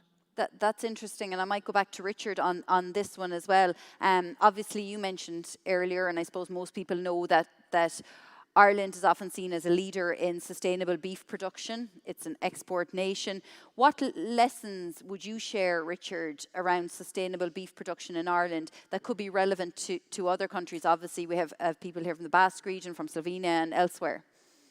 I think ultimately every country has to play to its natural advantages in any agricultural production system. You know, when we talk about being a world leader in sustainable food systems, you know, each country should aspire to that same objective, because ultimately it has to make the best use of the natural resources that are available to it. And in terms of our sustainable food system, we should be encouraging that type of behaviour through all of the different signals that we're sending to producers, to processors, and state actors in each of those individual countries. If they adopt that type of approach, it's, as I say, it's sending the right signals. When we look at where we have been successful, it is ultimately about building effectively a coalition or a collaboration between different actors within the country that have the recognised expertise and the practical application to deliver a lot of these solutions. Because the science has already been proven in many of the initiatives that we're trying to scale up. What's crucifying everybody is the speed at which they are being adopted, because previous state supports and previous EU supports for so many years were pointing in a different direction. So you're asking people to reverse gear in terms of their own individual enterprises and go in a different direction. And the speed at which that can happen has to be supported by government support, by industry support, and by wider sectoral support, ultimately, in order to deliver the change that we want. But it can only be achieved by collaboration. And I think collaboration is the message more broadly. We can't do it on our own. We can only do it by working together. That leads me on to a question, I suppose, having had our discussion here for the last half hour or so, and what we have learned from previous panels and speakers from different countries, that systems change is hard. And it does take time. And Richard mentioned there, it seems that systems change is nearly being thrust upon the industry at the moment at a rate of knots and told, catch up quickly, we need to do this quickly. And of course, that is coming from I suppose, the pressing matter of climate change that we have at the moment that is beyond our control. But I suppose, Richard, there's no shortage of initiatives happening here in Ireland. Deirdre has mentioned them, Pat has mentioned them, and you have mentioned them. How do you feel yourself about this change following the discussion here today, what you've heard from previous panellists? How do you feel about the systems change moving towards a more sustainable methodology, we'll say, in Irish agriculture and environment? I think it is happening, absolutely. And as I said, what we need to do is accelerate the pace at which it is changing. And we need to send the right signals to incentivize that type of behaviour. It's not only for farmers, it's for processors, it's all of us need to change the manner in which we have acted historically. And more broadly than that, I mean, the discussion just prior to this one, you know, part of it brought up the issue of regenerative agriculture. You know, when we talk to farmers about regenerative agriculture, we don't talk about regenerative agriculture. It's like a red rag. So what do we need to talk about? We need to change the language that has been used. We need to talk about soil health, for example. It's the ability of the soil to generate the food that we need to process to nurture future generations as well as our current generation. and to leave the land in as good or better a condition than we had started out with in the first place. And as I say, all of the science is there. We just need to encourage the right behaviour. But we need to treat people as partners in that process rather than lecture. And unfortunately, too often in the past, that was not the approach that was adopted. But it is absolutely needed for the future. Deirdre, I might ask you the same thing in terms of our agri-food system in Ireland and systems change. Are you positive about it now? I'm probably a natural optimist by nature, so I am optimistic. And I think as an industry, if you look at, we've had challenges in the past. We're a really resilient industry, and I've no doubt that working together as an industry, you know, we will meet our targets on this one as well. I think collaboration is the key. And look, I know, and I appreciate Richard's point that, you know, we are making changes and we do need to accelerate them, but that there are some barriers there, and the economic one has raised its head already today, and I think that's probably the biggest one at farm level. You know, we need to, I suppose, come together and see how can we overcome that obstacle. But definitely, I am optimistic. I mentioned I'm from a farm, I'm from a pig farm, so we've certainly seen our ups and downs over the years, and they're a resilient bunch, no different to any other subsector in the industry. So yeah, I am optimistic that we will achieve our targets on this. And Pat, what about yourself? Are you optimistic as a farmer yourself, as a farm leader, in terms of the systems change that's already underway? Let's be honest about it, it is already underway in Ireland. Yeah, and I suppose while Deirdre was answering the question, I thought about how I'd size myself up. I wouldn't size myself up as being an optimist. Now, if you sat here 40 years ago, it was 1983, and you know, it was a famous year with the introduction of milk quotas. And I suppose the year after, if you said we double our output by 2023, someone might say to you, that's extremely optimistic to expect 60,000 dairy farm families to do that. But in the intervening time, we had in excess of 30 years of volume stagnation and actually contraction. And all of a sudden, 16,000 farm families have doubled that 1983 output. So farmers and farm families, and in particular the people that predominantly I would represent, dairy farmers, are agile, they have a vision. They're probably the younger sector within agriculture, but nonetheless, I do think we need to provide economic sustainability across all sectors to encourage in young people, because some of the new entrants that have come in, whether they came from tillage, beef, suckling, as a result of abolition of quotas in 2015, they lifted the game for everybody. Some of them are the signpost farmers out there now. They're efficient, and their greatest efficiency is their ability to adapt. And I think, you know, as a nation of people, every citizen in this state has to be willing to adapt. And I don't think the farm families will be found wanting in that regard. As I said in my initial remarks, sometimes it takes a crisis to bring the best out in people. And whether that's the hiccups or whether it is the war in Ukraine, it changed the way farmers went about their business, and I think they'll never return to where they were as regards fertilizer types, slurry spreading, etc. You know, Richard talked about having a product that's wanton and a collaborative approach. I mean, the dairy farmer now is looking at DBI within ICBF, the breeding agency, for an animal that has beef merits, so that they will deliver within the chain, deliver early slaughtering dates, and deliver a carcass that is fit for purpose within the retail and the hospitality sector. So it's already underway, really, in Ireland, from everyone from the farmer right up to the processor is doing something.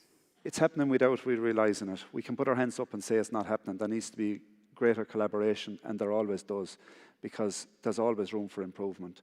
But we are certainly on a very, very positive road, and we're well down that road.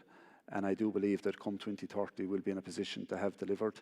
And I think we can make an impact for other sectors' targets with the right supports in place. I'm just conscious of the time here, and we're just kind of about to come to wrap up this panel discussion. But before we do, I wonder, are there any questions from anyone in the audience who would like to ask any of our panelists? And we'll just get a microphone over to you here. this gentleman here. Hello, yeah. My name is William Reid and I'm a full-time farmer. What was I going to say? Some of the solutions that are being put forward by the department for the last 2 years aren't really solutions when you delve into them. Well, I'm going to talk first about, say, selling cattle younger. How is that achieved? Is it achieved by giving them a whole lot of meal? That's going to be imported from somewhere else. What you do anyway, when you sell the animal, what are you going to do? You're going to turn around and buy another one and give him meal as well. That's what we do anyway. So it is not a solution. It sounds great. And someone says, oh, the carbon footprint is lower. No, it's not. That's a falsehood. That's number one. Next thing, we're talking about using protected urea. Yes, it sounds fantastic, but it's not. First of all, you're adding another chemical to what you're using and putting it in your soil. What we're supposed to be doing is getting away from chemicals, because that's what's making people sick. That's point number two. Anyway, what works way better to grow crops is a foliar spray. If you use liquid, if you melt your urea in water. Now, it's complicated because you've got to get the pH correct, and you've got to use 2 additives. You've got to use an organic compound, and you use a seaweed extract. But the people who do it are getting very good results. Because for the last year, I've been in contact with, say, Base Ireland and on farm walks. I've been on Danube farm walks, which is an EFE funded thing. These guys get good results, but they're not recognised by the Department of Agriculture. So there's a whole change here going on. Now, then we talk about low-emission slurry spreading. Has anybody tried to work one of those machines? They're an absolute horrible thing. The people who use them dump them. They're lying around in farmyards not used. You'll get in the contract and pay him, regardless of what he's charging you. Because those yokes break down, they block up, they're very, very difficult. And they're very expensive. Anyway, to make them work, what you have to do is you have to use very diluted slurry to get those machines to work. And I suspect if there was honest research done, the emissions from well-diluted slurry, used as a splash plate, might not be very different from what's used with a trailing shoe. I'm just saying, these solutions roll forward. If you've a question, maybe for one of the panelists. Look, you're leading us. What I'm saying is, we're being led down the garden path on a whole lot of these things. I do see where the thing will change. We will give up NPK farming and move towards biological farming. Now, the elephant in the room about all of this thing anyway is the price of nitrogen. How long will that stay cheap? The dairy industry has been built on cheap nitrogen. Going forward, the supply of nitrogen, the raw material, the supply of natural gas, which is the raw material to make any of those nitrogen compounds, is getting scarce. In 9 years' time, the Groningen field in the Netherlands is being closed down because of the amount of earthquakes it's causing. All the small gas fields around Europe will run out of gas in a few years' time. And you're left buying gas from Russia and Iran and Kuwait, who have between them, have half the world's supply of nitrogen. So in about 10 years' time, they're the people you're dealing with. So that's one change you must look at. We can't do the type of farming we're doing in Ireland today without this huge change. And that's what we're talking about today. You have to acknowledge I just have conscious there's other hands here. So I think your questions are very valid, and they're in terms of as you said there, the methods that are being put forward by the department, and you could be correct in the question of maybe asking the department why certain things aren't recognised, and maybe more research should be done on different methods which you've mentioned there, which you make very valid points. I will just take another question as well, and we can put a couple of questions if we move over to this gentleman here. I'm conscious of the time. Very, very valid points, very good questions coming in, and I suppose we don't have anyone from the department up here at the moment, but if there's anything that we could direct to our panellists, certainly go ahead. Yeah, very interesting discussion taken by something that Richard said about the use of language. If I was a farmer and sitting in the audience today and listening to the last panel discussion, there was a lot of mention of system change. I think I'd be fearful, because to me, what I hear is I'm going to have to stop doing what I'm doing and do something very different. So stop milking cows and go to tillage or go to forestry or whatever it is. That's what I'm picking up from the term system change.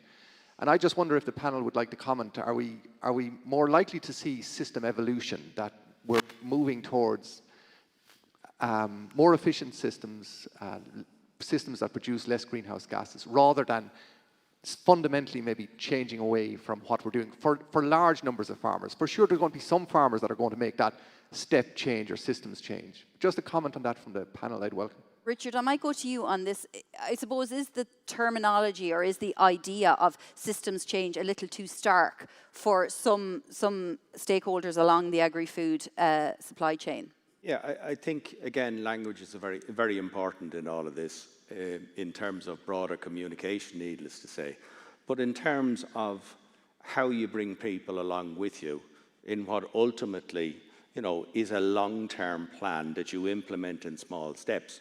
And it is about securing incremental gains in terms of what you do at an individual enterprise level, irrespective of what sector you're involved in. So the whole essence of continuous improvement, and essentially that is what sustainability is about. It's about continuously improving what you're doing and how you're doing it, eliminating waste streams, eliminating wasteful processes, wasteful procedures from how you operate, and getting the best out of the land that is the resource that you are trying to regenerate. I suppose, as he mentioned, it's more about evolution then, rather than an actual stark change from doing one thing one day and another thing another. Absolutely, because if you look at the age profile of those within the farming industry across Europe, it's not just an Irish situation. We have to be cognizant of what it is we're trying to do. We have to bring people along with us. We cannot dictate. We need to work collaboratively. I just have time for one more very, very brief question. This lady here, perhaps if we could just get a microphone to her, and if you don't mind making it as brief as you can, as we're just a little bit tied to time before we take our lunch break. Thank you. Yeah, I'll be concise. Thank you. I'm just thinking, when the stakeholder group, say the AgriVision 2030, and you're around the table, or representative or whoever was before you, what did those stakeholders choose to ignore in that room at the time? And was there a voice that you should have been listening to in retrospect? I might go to yourself, Pat, on this one, as you were on that stakeholder group. So this is in relation to Ireland's Food Vision 2030 and the subgroups that were made out of that to try and reduce agricultural emissions. What was discussed? Were there things that weren't, I suppose, taken into account, or things that had to be put aside? The easiest way of answering this question is probably to look at my predecessor and his predecessor, because we have a 6-year term, so there was Food Wise and there was Food Harvest. And I was envious of both of my predecessors, because when they went in, it was all about increase in production. It was all about driving forward. At the time, our economy was in a difficult place. It was all about what we could do for the economy. When I went in the door this time, it was very evident by the makeup of the group, as well as the debates that were being had there, that there was a social responsibility on all of us.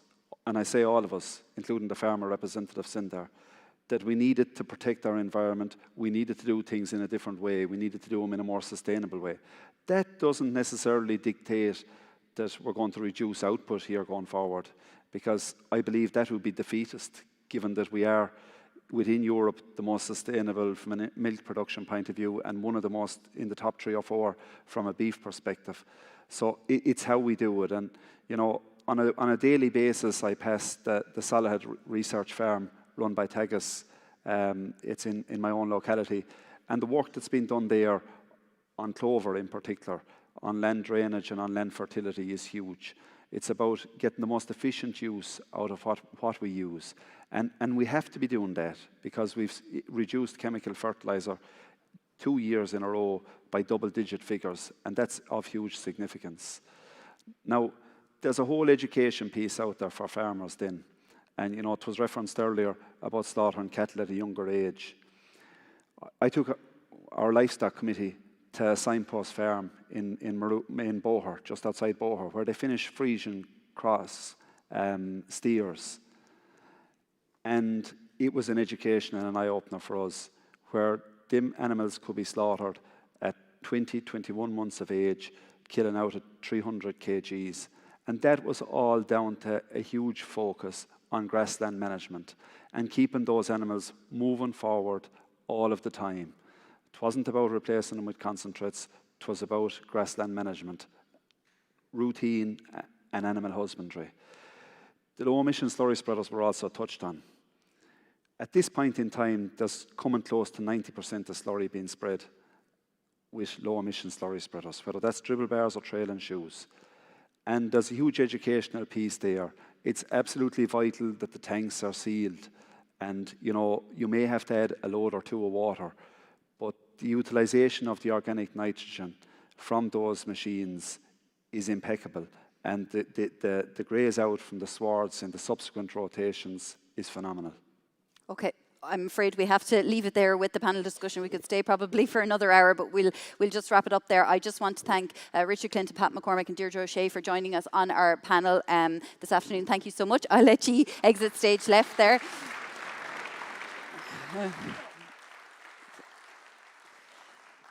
So in just a moment, we're going to take a short lunch break. But before that, I just want to outline to you the workshops which will be taking place. So we're going to have some parallel workshops. Some will take place here in the plenary room, and we have 2 breakout rooms just through the door at the rear there. So the first parallel workshop that will get underway, and this will be at 2 p.m. and it will be 2 p.m. sharp, so please be in the room if you do want to attend, on just transition in the Irish agri-food system. Then we're going to have another workshop in workshop room 1 outside on financing innovations in land and agri-food. And in workshop 2 out there, we will have climate neutral innovation in tillage. So those will go from 2 p.m. to 3 p.m. So please join one of them at 2 p.m. sharp. Then at 3 p.m. we'll have more parallel workshops. The first one on diversifying farmer incomes through carbon farming and ecosystem services. That will take place here in the main plenary hall. The other one will be implementing circular bioeconomy in Irish regions in workshop 1. And the third one will be defining the new normal for sustainable dairy. And that will take place in workshop 2. So that will run from 3 p.m. to 4 p.m. So you will have an opportunity to be very interactive. And we would suggest that you engage and, you know, chat. And please do, as I said, they're on all socials. Tag the EIT Climate-KIC on all your socials if you're sharing information from the afternoon. So we'll have a lunch now from 1. I will come back in here just to remind you of the workshops just before 2 p.m. The lunch will be served in the conservatory area. So we'll see you back here shortly. Thanks.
We're just going to get the final part of our conference underway. If everyone can come from the workshops, please, and just take their seats, and we will get underway just to get you all out in time this evening and to finish up around that 5 o'clock mark. So if you wouldn't mind all just coming in from the breakout rooms, and we'll get seated and we'll get started on our final panel.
Yeah.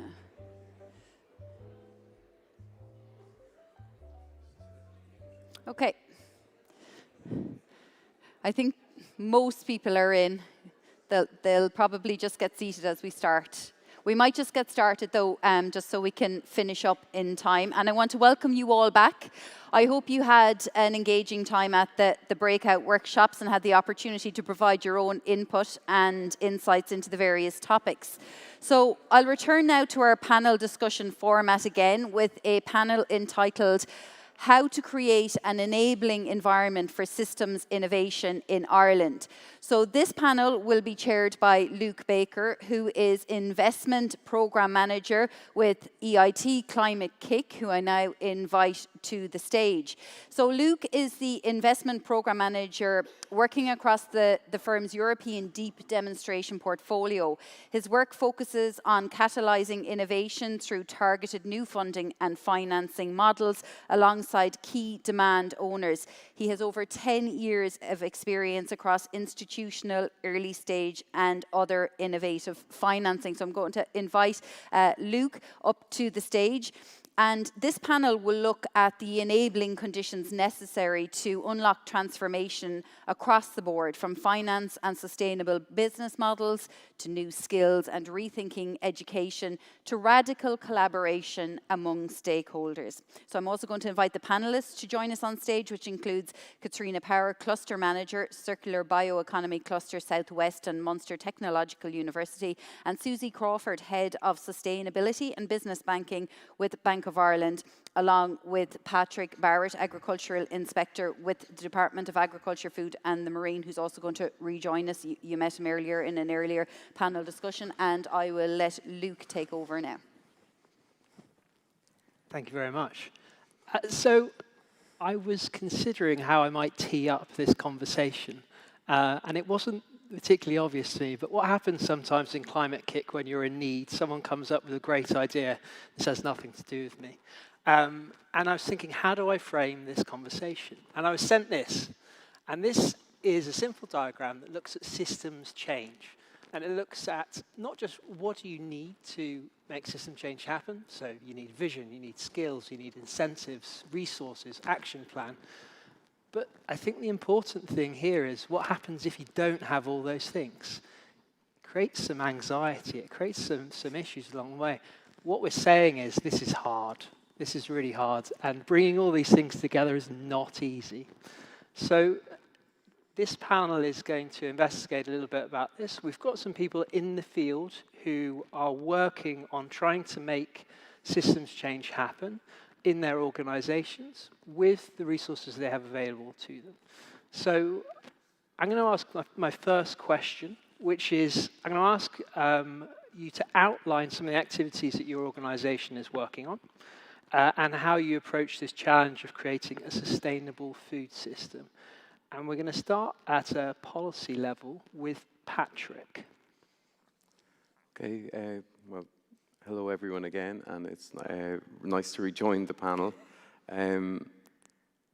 So I suppose what we want to kind of set out from the Department of Agriculture's perspective in trying to create an enabling environment is around what's set out in Food Vision 2030 and its innovation pillar. And there's 4 particular parts that are relevant to the question that you've just asked, Luke. And that's around, first of all, for the innovation system that needs to address the food systems challenge is around working with stakeholders to pick out the key missions, the key pillar areas that you will seek to work on. And we had a very interesting breakout session just today with the EIT Food, along with yourself, and we could see how they had picked out particular pillars.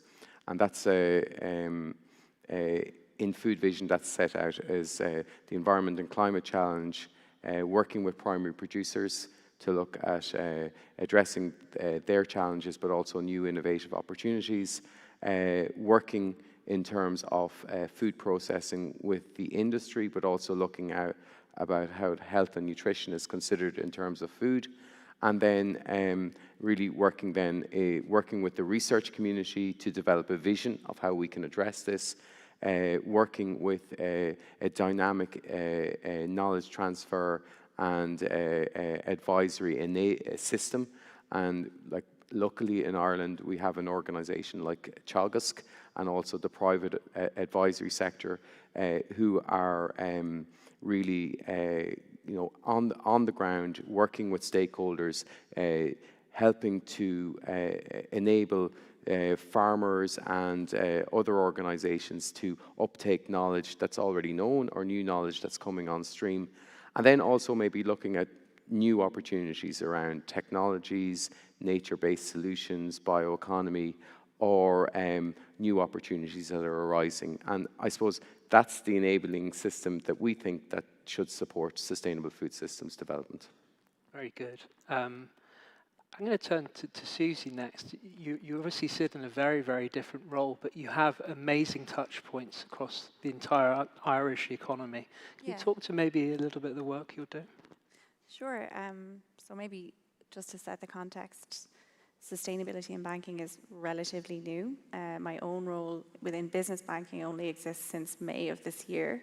So that goes to show just how quickly everything is changing. So business banking for Bank of Ireland has some 280,000 customers, and they're every scale and every sector that you can think of. So you've got micro enterprises right up to large corporates, and you've got every kind of a sector. So yes, there are lots of farmers, there's lots of agri, there's lots of food.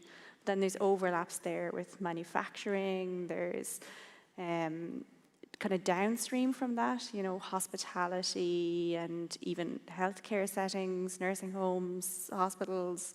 There's all sorts of ways in which what's produced in those sectors is kind of consumed then elsewhere. And they're all starting to make changes around sustainability. So to answer the question, maybe what we've noticed is, so the research that we've done has shown that there's a lot of, and it really goes to your first slide, which I hadn't seen before, but a real skills gap, a real knowledge gap, and it's creating things like anxiety, that customers are really, really concerned because they keep hearing about sustainability and they keep hearing about ESG, but they don't really know what it is and they don't really know what to do. The first enabling action will be a big increase in events and webinars. So these would have existed in any case. So lots of sector experts, so say the head of hospitality would have held a big event. Historically, it's all about sustainable cash flows. It's about how do you keep the business going, but now it's about, okay, how do you do that sustainably? And how do you make your business sustainable in the other sense of the word? And that's all really starting to change. And the conversation that we had earlier in one of the workshops, a couple of things are relevant. Number one, there was somebody saying, we need to roll out more education. Like, we can't just turn up as a farmer and know what we need to do and understand all this language. That's something we're hearing again and again and again. So that's our main thing that we're trying to do. Secondly, we have a big branch network, lots of relationship managers. So we want to get out and have more one-to-one conversations. So you kind of attend a webinar, an event, you get a bit of an idea, but reach out then to your individual who you know locally and ask for more information, and that'll become more kind of readily available.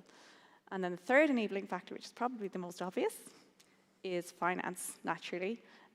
Finance that would incentivize green activities. So to go back to one of the other things in the workshops, like why would a bank do this? It's in a bank's interest. Why does a bank think a greener farmer, for want of a better description, is a lower risk? Ultimately, who's the bank selling to? Long way up the chain potentially, but ultimately to probably a global corporate who's buying the milk through various routes, or buying the yogurt or the beef or whatever it is. That global corporate has to report under CSRD or equivalent. They have to state their emissions and various other impacts. And there will come a point shortly where any SME or farmer or whoever it is, you won't be within those supply chains. It won't be allowable. So from our point of view, I feel like I'm going on a bit too long, but from our point of view, it's really, really important that our customers get on the journey. They know the upcoming risks, they know they need to change, and that we have a duty of care really to support them in that. It's a really important voice that we haven't heard before, definitely, I think, within this context. I'm drawn to the fact that you go across value chains, and we know that we need to coordinate across these value chains. Super, super important. And the fact that you have these touch points, I can see it's a really, you sit in a really unique position, I would say. And yeah, we've got a lot of regulation coming through as well. I'm very aware, which is going to make that more and more evident. I want to turn now to you, Katrina. You're in a really, really unique position. I don't know very many people in your role. Can you tell us a little bit about what you're up to? Sure. Thank you, Luke, and thanks for having me up here today. I really appreciate it. It's been a great conference so far. So my name is Katrina Power, and I'm the manager of Circular Bioeconomy Cluster Southwest. It's very unique in the way that we are based at a university, so that's Munster Technological University, and I'm based in Tralee, County Kerry. And we're funded by Enterprise Ireland. That's the Irish Indigenous Innovation Agency, for those who don't know. And that's really unique because we are there to develop a cluster, working with a number of different types of collaborators. I like to call it the Helix 5 model of working with SMEs, working with corporates, government, education, and also the finance industry to help build up these new types of collaborations, projects, and value chains dedicated to the circular bioeconomy. And so we are one of 12 clusters around Ireland, but we are the only one that's focused in on this particular topic. And so, yeah, we sit within a university, which is brilliant because we can make the R&D linkages from not just our own university, but also across Ireland. And there's many collaborators from UCD and others here today. We also work across with other clusters as well as with government agencies like Patrick at the Department of Agriculture, Food and the Marine, as well as, say, Bordy Scavara as well, who'd be our main marine agency. So that's our unique position, Luke. Very good. That's super unique. I'm going to move on to the next question, which is really around stakeholder collaboration. I wonder if each of you could maybe touch on some examples around, first of all, I guess, how do you think about collaboration? How do you approach it? And then, yeah, some examples that you're working on yourselves. And why don't we start with Susie? I guess it goes to the point that you made a little bit about the scale and the reach, and the fact that we have within our customer base the smaller SMEs that feed into the larger corporates. So you can see that chain end to end, and you can see, you know, for the large corporates, they're worried about their scope 3 and the relationship there. So what's coming very soon is an exciting new product, and it's garnered some international attention because it hasn't existed before, is a product whereby, and by product I mean loan, even I'm getting used to this terminology, having recently joined banking, but it's a type of lending that is, so it's in partnership with Kerry Group, so that's the large corporate element, and they're worried about their scope 3. So they work with Teagasc to identify a number of actions that farmers can take. If the farmer can take them and it's verified through Teagasc, then a lower rate will be available to that farmer from a bank. It pains to say, from the point of view of conduct and risk, not advertising or giving financial advice in any way, shape or form.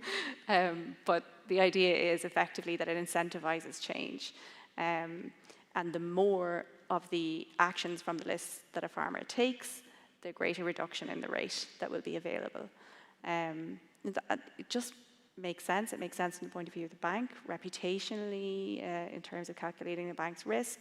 It makes sense from the corporate. Similarly, it's reputational. It's reporting to their investors what their progress is. And obviously, it makes sense from the individual farmer level because you know you're going to need to make these changes no matter who you're selling to, be it because of national targets or for personal moral reasons, I think, in a lot of cases.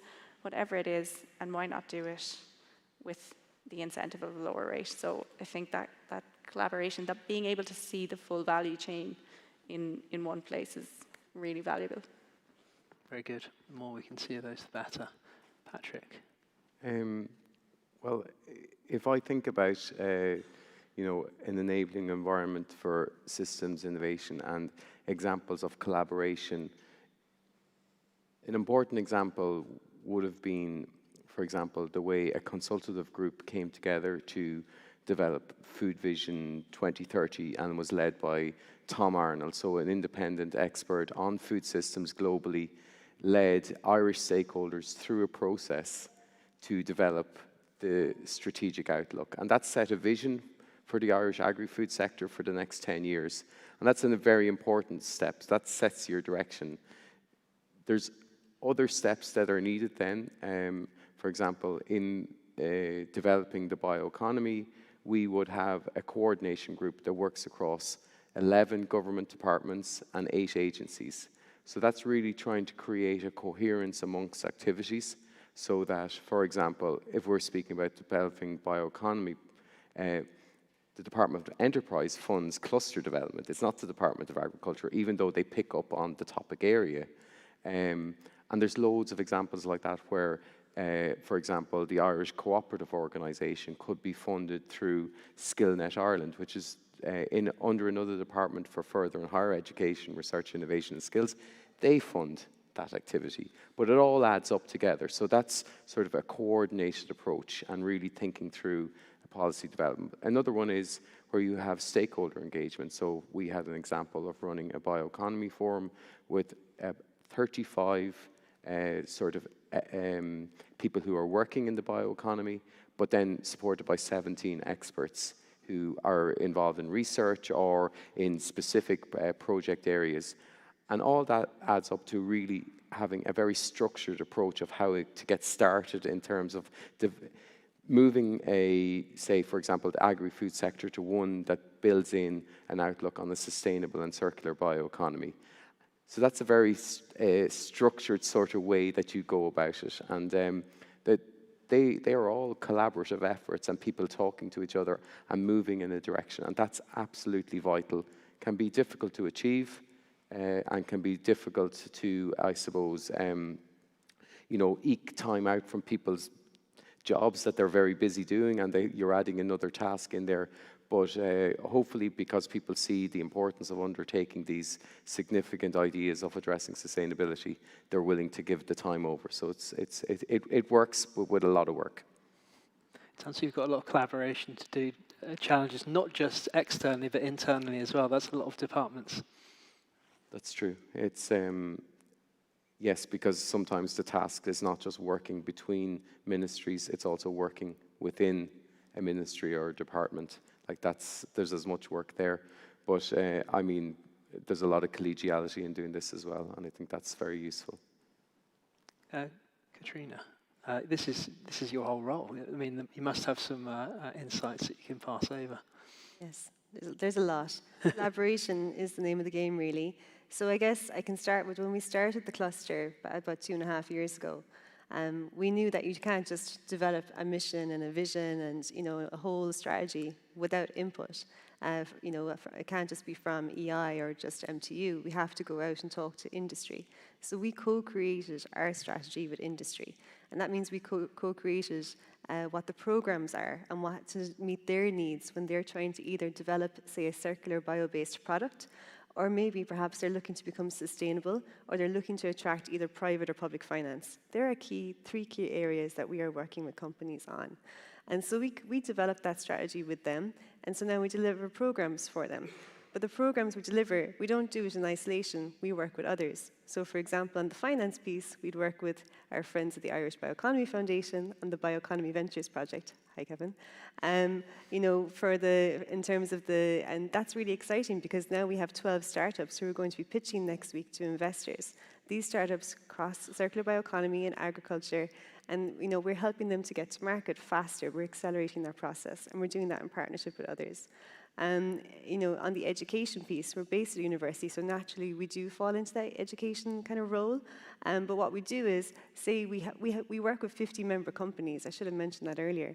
And what we do every summer, there is a postgraduate diploma in bioeconomy with business. It's actually run in conjunction with UCD and TAGISC as well.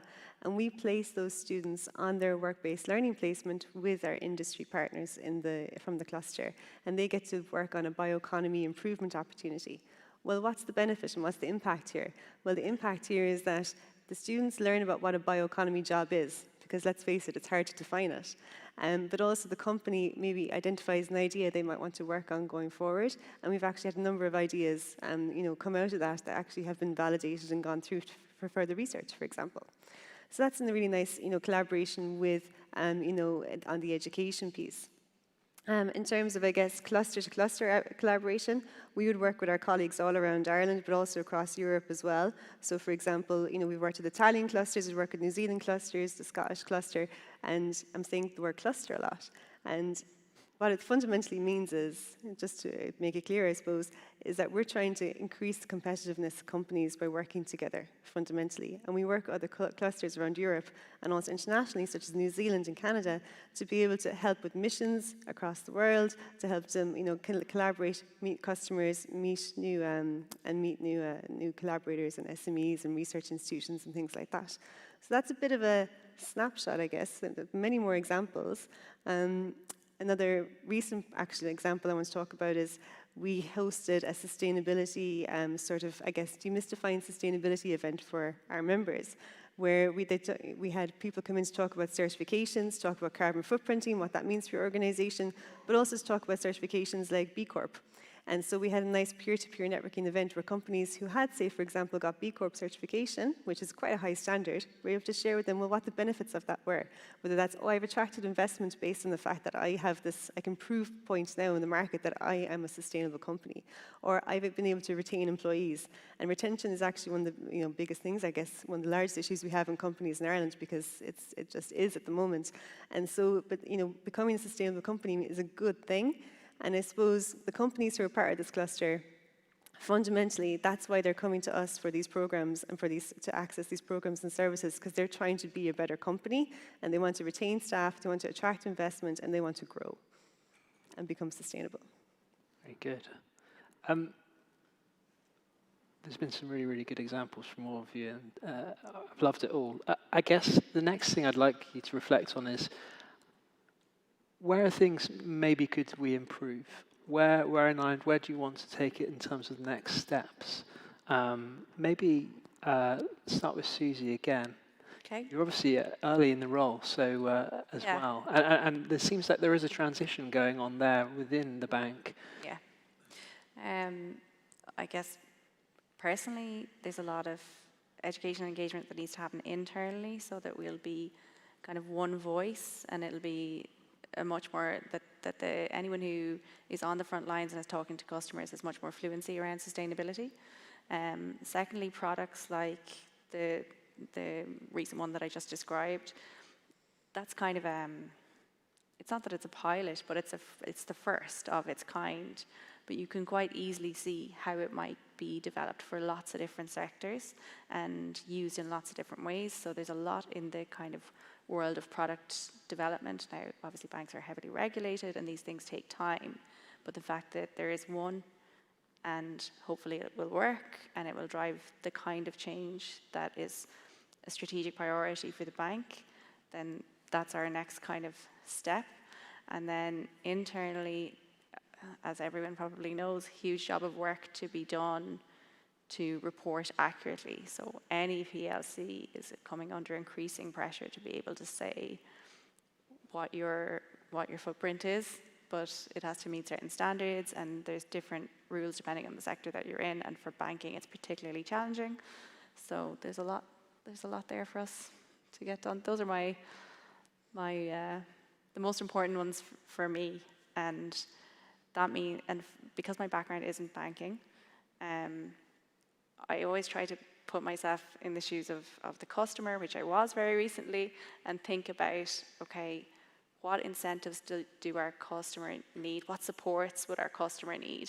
And that's where the product space and responding to what customers actually need and finding ways to incentivize better practices and changes in behavior and all that we need. So it's a gargantuan challenge to make the change. But because of the scale of what we're doing and the reach of the sectors, it's not just that it's a challenge, it's a responsibility. Like there's a moral responsibility and there's a duty of care there. Like these things must happen. We can't stop. That's what I have to say. Sounds like you're going to have a big team. Good to hear. Patrick, Katrina, is there anything you'd like to reflect maybe? Yeah, well, maybe I'd just come back in there and say, if you think about the food system and who's involved, obviously people eat food, so it's a public thing. We need healthy and nutritious food. And who produces our food? So they're, the farmers on the ground, they're sole traders, private enterprises. There's agri-food processing industries, they're private sector. So there's this public-private element to food, and there's obviously big public investment through the Common Agricultural Policy to support the direction of the food system. So partnership amongst all these groupings is a really important element. And we see some very good examples. So, for example, you see the development by Teagasc their climate strategy. A key element of that is the Signpost Farm Programme, the demonstration on the ground to show farmers practical examples of how they can lower their emissions. It's really important to be able to see these activities. In the bioeconomy, we have a bioeconomy research centre. We have groups like in Munster Technological University that work very closely with the private sector. So you're really helping them move science, technology, and innovation into use in industrial settings. So helping the farmer develop, helping industry develop means that they're moving the products and processes and activities to the point where you're producing a food that's sustainable and can be called so because we have the science and technology to back it and the evidence to show that. That's really important. And the other area, I suppose, is, and it's important for Ireland is a relatively small country, and we're in a lucky position that I suppose the economy is doing well. But for a country of our size, it's important to collaborate. So being able to leverage in all the knowledge and information that's in other countries. So the opportunities to work with people across the world, it could be working with people in New Zealand, it could be working with our European member state partners like our Slovenian colleagues or Spanish colleagues. That's really, really important because this whole transition around food to a fully sustainable food system, it's about speed now. And so we need to leverage every opportunity to be as quick about this as we can. That's the name of the game. Do you see that as, are you reflecting on that more in terms of technology innovation? Do you also see a space where we are at the mercy of a global market, and so working together is more than just kind of how do we excel innovation? How do you think about that when you are? Yeah, of course, technology and innovation around practices is a very important part of that, but it's also organizational innovation. So, how departments or ministries work together, how you engage with stakeholders, how you work with stakeholders that in public-private partnerships, they do things quicker than if they were on their own. You have the types of innovation opportunities that you offer. It could be through a cluster, it could be through competitions, it could be through financial products that incentivize developments. All these things need to move in tandem now. And that's what I think what we mean by systems innovation. It's not just thinking about individual areas and letting them operate really well. It's really them operating together and moving together as much as they can. And that really, the more people speak together, the more that will happen. Very good. I was thinking about 3 different conversations I had, one around cooperatives, one around taxation, and one around financing around banks. And it all actually coalesced around the same subject, but it was framed very differently. And bringing these things together and having those conversations is why we're all here. Katrina, anything that you'd like to reflect on the kind of where you're taking this cluster model and what you would like to improve? Yeah, so as I mentioned earlier, the cluster model is quite new for Ireland, and actually the Department of Enterprise, Trade and Employment is developing their cluster policy, and they have a whole unit dedicated to it, so it's quite new. So that's really exciting. They're looking to catch up with their European counterparts, I guess, in this area. So I see clustering as it's going to be in our future in Ireland, and we're going to continue to work and to continue to expand our cluster. We have really exciting projects coming up, doing north-south type of projects as well with Intertrade Ireland around, accelerating the bioeconomy development, but also, I guess, with European partners and international partners as well. So we have lots of things coming up. In terms of where I see, I sometimes think, we talk a lot around, I guess, for bioeconomy, we need to know about our feedstocks, we need to know what's there and everything like that, and that's brilliant. I think we have a really good baseline. We're starting to get a really good baseline knowledge now of the type of feedstocks that we have in Ireland, and that's actually especially through a project called Inform Bio, and it's actually MTU and DAFM and CSO are all collaborators in that. But sometimes I think we have to go to the market too, and we have to talk to the customers about what they want. What type of bio-based products are they looking for? Like what fossil products are they looking to replace in their own sort of supply chain? So that's more the type of work we're going to be doing now, is going out and talking to customers and creating that market pull, because we need to do a little bit of acceleration, to be honest. Bottom up is brilliant, but we need a bit of pull too. Absolutely. Absolutely. We have 6 minutes, but I'm looking at the crew. Do we have some mics for questions? We do. Is there any questions from the audience at all? We've got time for 1, maybe 2. We're in between the drinks. So. Yeah, that might be it. That might be it. And if not, I have a question for Katrina. So. One here. Okay.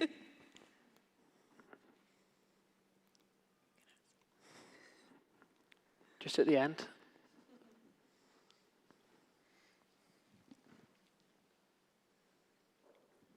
Yeah, just go back to Patrick, a comment you made about collaboration, and you're asking busy people to give up some time to be part of a collaborative initiative. How? Do you have any suggestions as to how you make that happen? The obvious one is, there's a project call and there's finance available, but that's not always available. You're going to somebody with a request.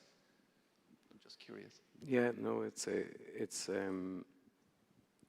very good question, and I suppose the approach that we've taken to try to get people to come together to collaborate is to, I suppose, clearly set out a kind of a structured process. So if I give you the example of our bioeconomy forum, we set out clearly a set of objectives that we wanted to achieve with the people we were bringing together. And we identified a sort of a way we were going to meet. So we were going to have plenary meetings. We were going to have bilateral meetings with the individual people that we invited onto the group. We were going to undertake site visits, so bringing them to places where they could view things that it would be quite difficult for them maybe to organize on their own, and also offering them the opportunity where maybe something was only over a day and a night, say. They had this opportunity, I always wanted to talk to that person, and now I have the opportunity over a dinner, and it's a bit of a different setting, so maybe, we might get the chance to kind of speak about what I want to talk about, maybe even end up in a collaboration. So sometimes what we thought was, if you structure it, and people are willing to give and offer up their time. So I'm not saying it'll work in every circumstance, but this is just one example that we found was useful. And if I could add to that, actually, from my own experience in private industry, it was sometimes events like you're describing where people come together in a more informal setting and realize we have a shared objective. And from there, you can kind of build something structured, like it can go in both directions. Yep. If you have a group of people who think, okay, we all want to get this done, how do we do it? Maybe without ruffling feathers, and often there are political, like, kind of activities at play, but if you bring people together kind of quietly and then, okay, then together set out what your objectives are and build the structure from there, but at least you know that you're starting from a point where you have a group of sort of allies in achieving your objective. I found that to be particularly effective in any case. And that's what we thought we were offering, because we didn't, from the start, kind of say, this is exactly what we're going to do. What we had was this period where we asked people, well, what do you want to do in this group? And we built in clearly what they said. We also offered the opportunity that, you know, what they said and what was going to be their results was going to go to a policy group, which would ultimately go to the minister. So people were interested in that line of communication, that it was clearly going someplace. And when we reform this group, we will go back and say, well, this is where we've got with what you asked us to do. We may not have got everything done, but we will in time, but these are the things we have achieved. So I think if you show that type of process, the success, the opportunities, then people are willing to think about it, at least offer some time up and give it a chance. Yeah. And as well, I guess, you know, a lot of the stakeholders involved in the bioeconomy, they are experiencing the need to change. You know, they are seeing that their consumers are looking for, their consumers, the customers, they are all looking for, I guess, more sustainable products. They're looking, you know, there's that scope 3 emission, you know, impact as well that's coming down the supply chain, so then they won't have a competitive advantage anymore. So there's a need from a business sense to be involved in these initiatives, and that's really apparent now. Mm-hmm. Very good. I think at this point, I'm going to create an enabling environment for people to go and get some more coffee after you've said a word. But first, I'd like to thank our panelists for your insights. It's been a very interesting conversation for me. And yeah, over to you. Great. Thank you so much to our panelists for that very interesting discussion. Very, very interesting insights as well, and I'm sure even if you can hang around for a little bit afterwards, people have more questions for you outside in the conservatory area. So we're coming now towards the end of our day of climate and sustainable agri-food systems. And we're going to move on now. I'm going to say thank you to the panelists. I'm going to let them exit stage left, as they say. And we just want to get some feedback from you online and from those of you here in attendance on how you felt today's event went. And we're going to put a QR code on the screen with Slido, and you'll be able to answer the questions. All you have to do is take out your smartphone, if you have one there, just take a shot of it on your camera. And when you take a shot of it on your camera, a link should come up. Click on the link. I'll move out of your way. And it should be large enough that you will be able to do it from home as well, or from your office if you're joining us online. Do the same thing with your camera. And it has 3 very simple questions. It won't take you long, and the feedback will just be invaluable to the team. The 3 questions are as follows, so please do so now. And as I'm reading them out, you can be filling them in. What are your key takeaways from today? The second question, what opportunities have emerged for you? So if you just want to put in your own thoughts and insights, it can be, you know, short or concise or however long you want it. And then the third question, how would you rate today's event? So we don't offer you too much choice in that one. It's pretty much a scale. It won't take you a second to answer on how you think today's event went. So hopefully everybody has got a shot of that. If you have any difficulty, you can just ask one of the team around. They'll help you out there. And we can get some feedback, which, as I said, will be invaluable.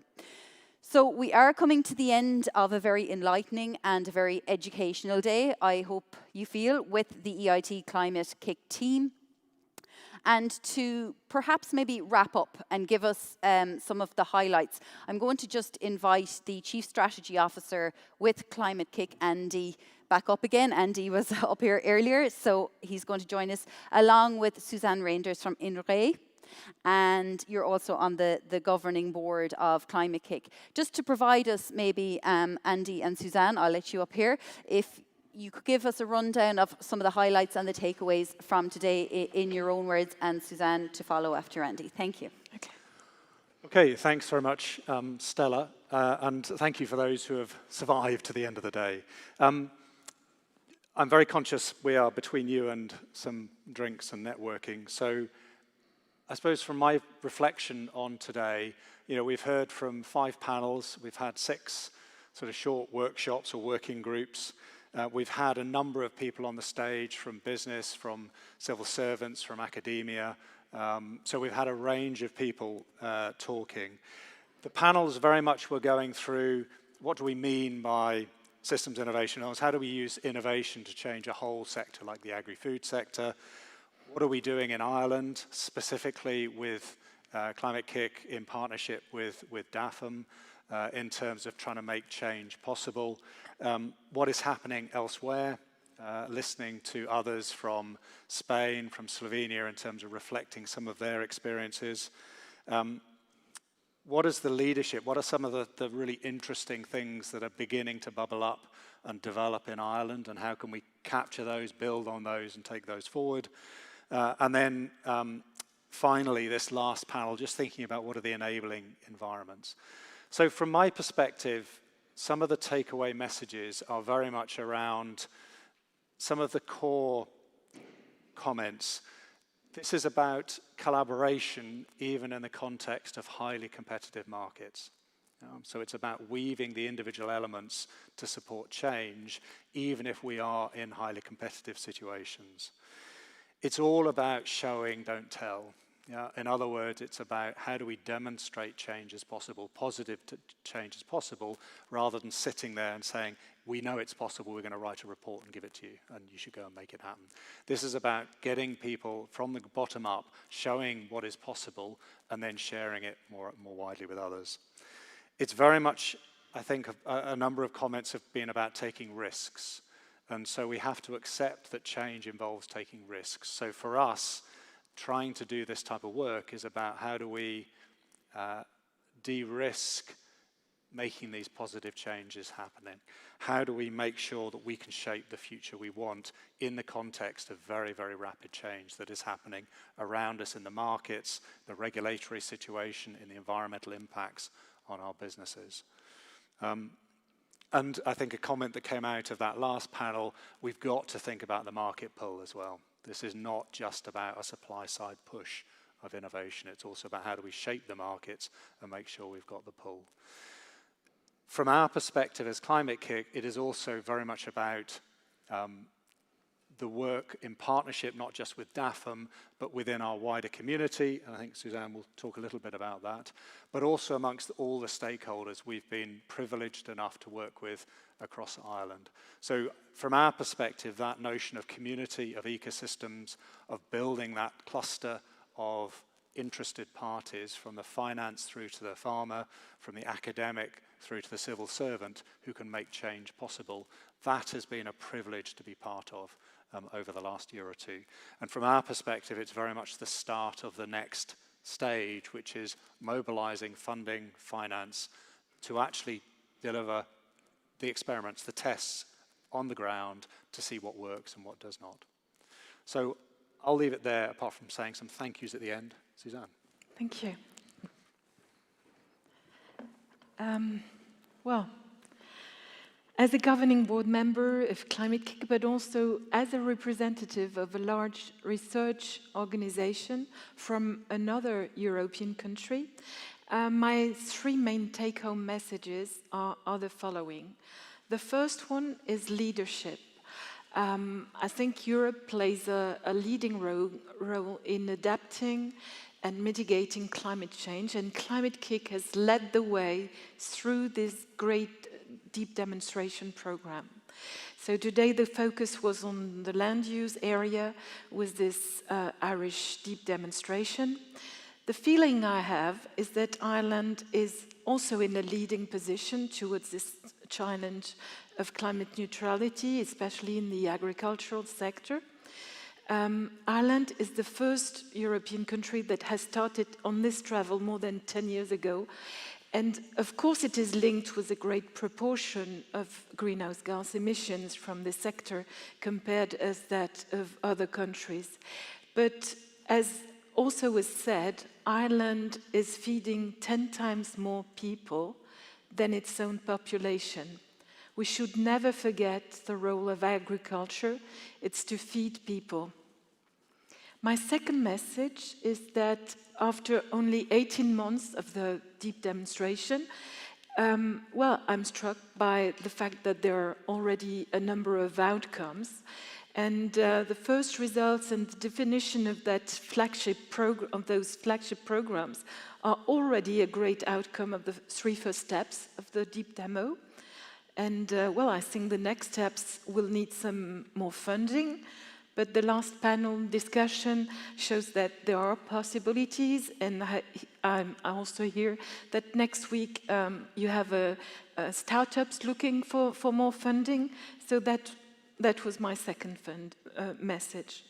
The third message is the importance of language. How do we speak to each other and engage the discussion with all stakeholders? That is key. I heard that we should not talk about carbon farming or regenerative agriculture, but instead we should talk of healthy soils, or we want to leave the land in a better condition than we got it. So I think that importance of language is really key. Farmers really are at the center of climate change. In the end, they are the doers. If the weather is too wet, I heard that as well, it comes for them with a cost. If the weather is a drought, then it also comes with a cost. On this question of language, I heard a lot the word trust. Trust, because if we want to go outside our comfort zone, and Andy talked about risk, we need trust, and I think that's also a key message from today. I heard about disrupted change and not just incremental change. So we can go on the way to change, even if the how is still unclear and there are risks to take. At least we need to have a clear vision, a clear strategy that we share together. And we can even speak of wisdom that was mentioned this morning. So leadership, impact and outcome of that deep demonstration, shared language, these are the 3 main outcomes for me today. And I could add the word community for communities of partners of Climate-KIC. I think that we should maybe continue that the next steps taking on board the rest of Climate-KIC community. Thank you for your attention. I know Stella's going to come in to finish, but can I just also, anybody who's run a conference knows just how much time and effort it takes. So I just want to say a huge thank you to both the team in DAFM who've been helping, but in particular the Climate-KIC team who've been putting all this together. So,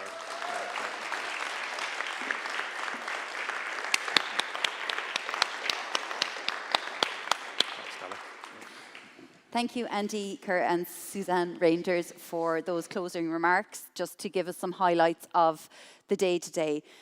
We want to thank all of the people who participated in the event today, whether you attended in person or attended virtually online, and to everyone who asked questions and really engaged with the process. Thanks also to Frank Monaghan and UCD for hosting us in this wonderful venue, and to all those who participated in the panel discussions throughout the day. A special word of thanks also to Minister Martin Hayden and the delegations and representatives from Slovenia and the Basque region in Spain for joining us here today. And for all those who travelled yesterday during Storm Agnes, I hear it was a bumpy ride for some, but you made it here nonetheless, so well done. And you are invited now to enjoy a refreshment outside in the conservatory area and connect with others from the conference on the things that you've spoken about today. And please do tag EIT Climate-KIC if you're writing anything on socials or if you have any imagery from today. The conference itself, I think the trust word was something that Suzanne mentioned there in terms of what has come out today, and I hope that people feel that there is change happening and that those involved in the agri-food system in Ireland feel that it's within our capability, particularly in Ireland and in other countries who might look to Ireland for leadership on this, that it is possible to evolve, probably rather than starkly say change. So thank you to all for attending, and please do avail of the sparkling water outside in the conservatory area. Thanks.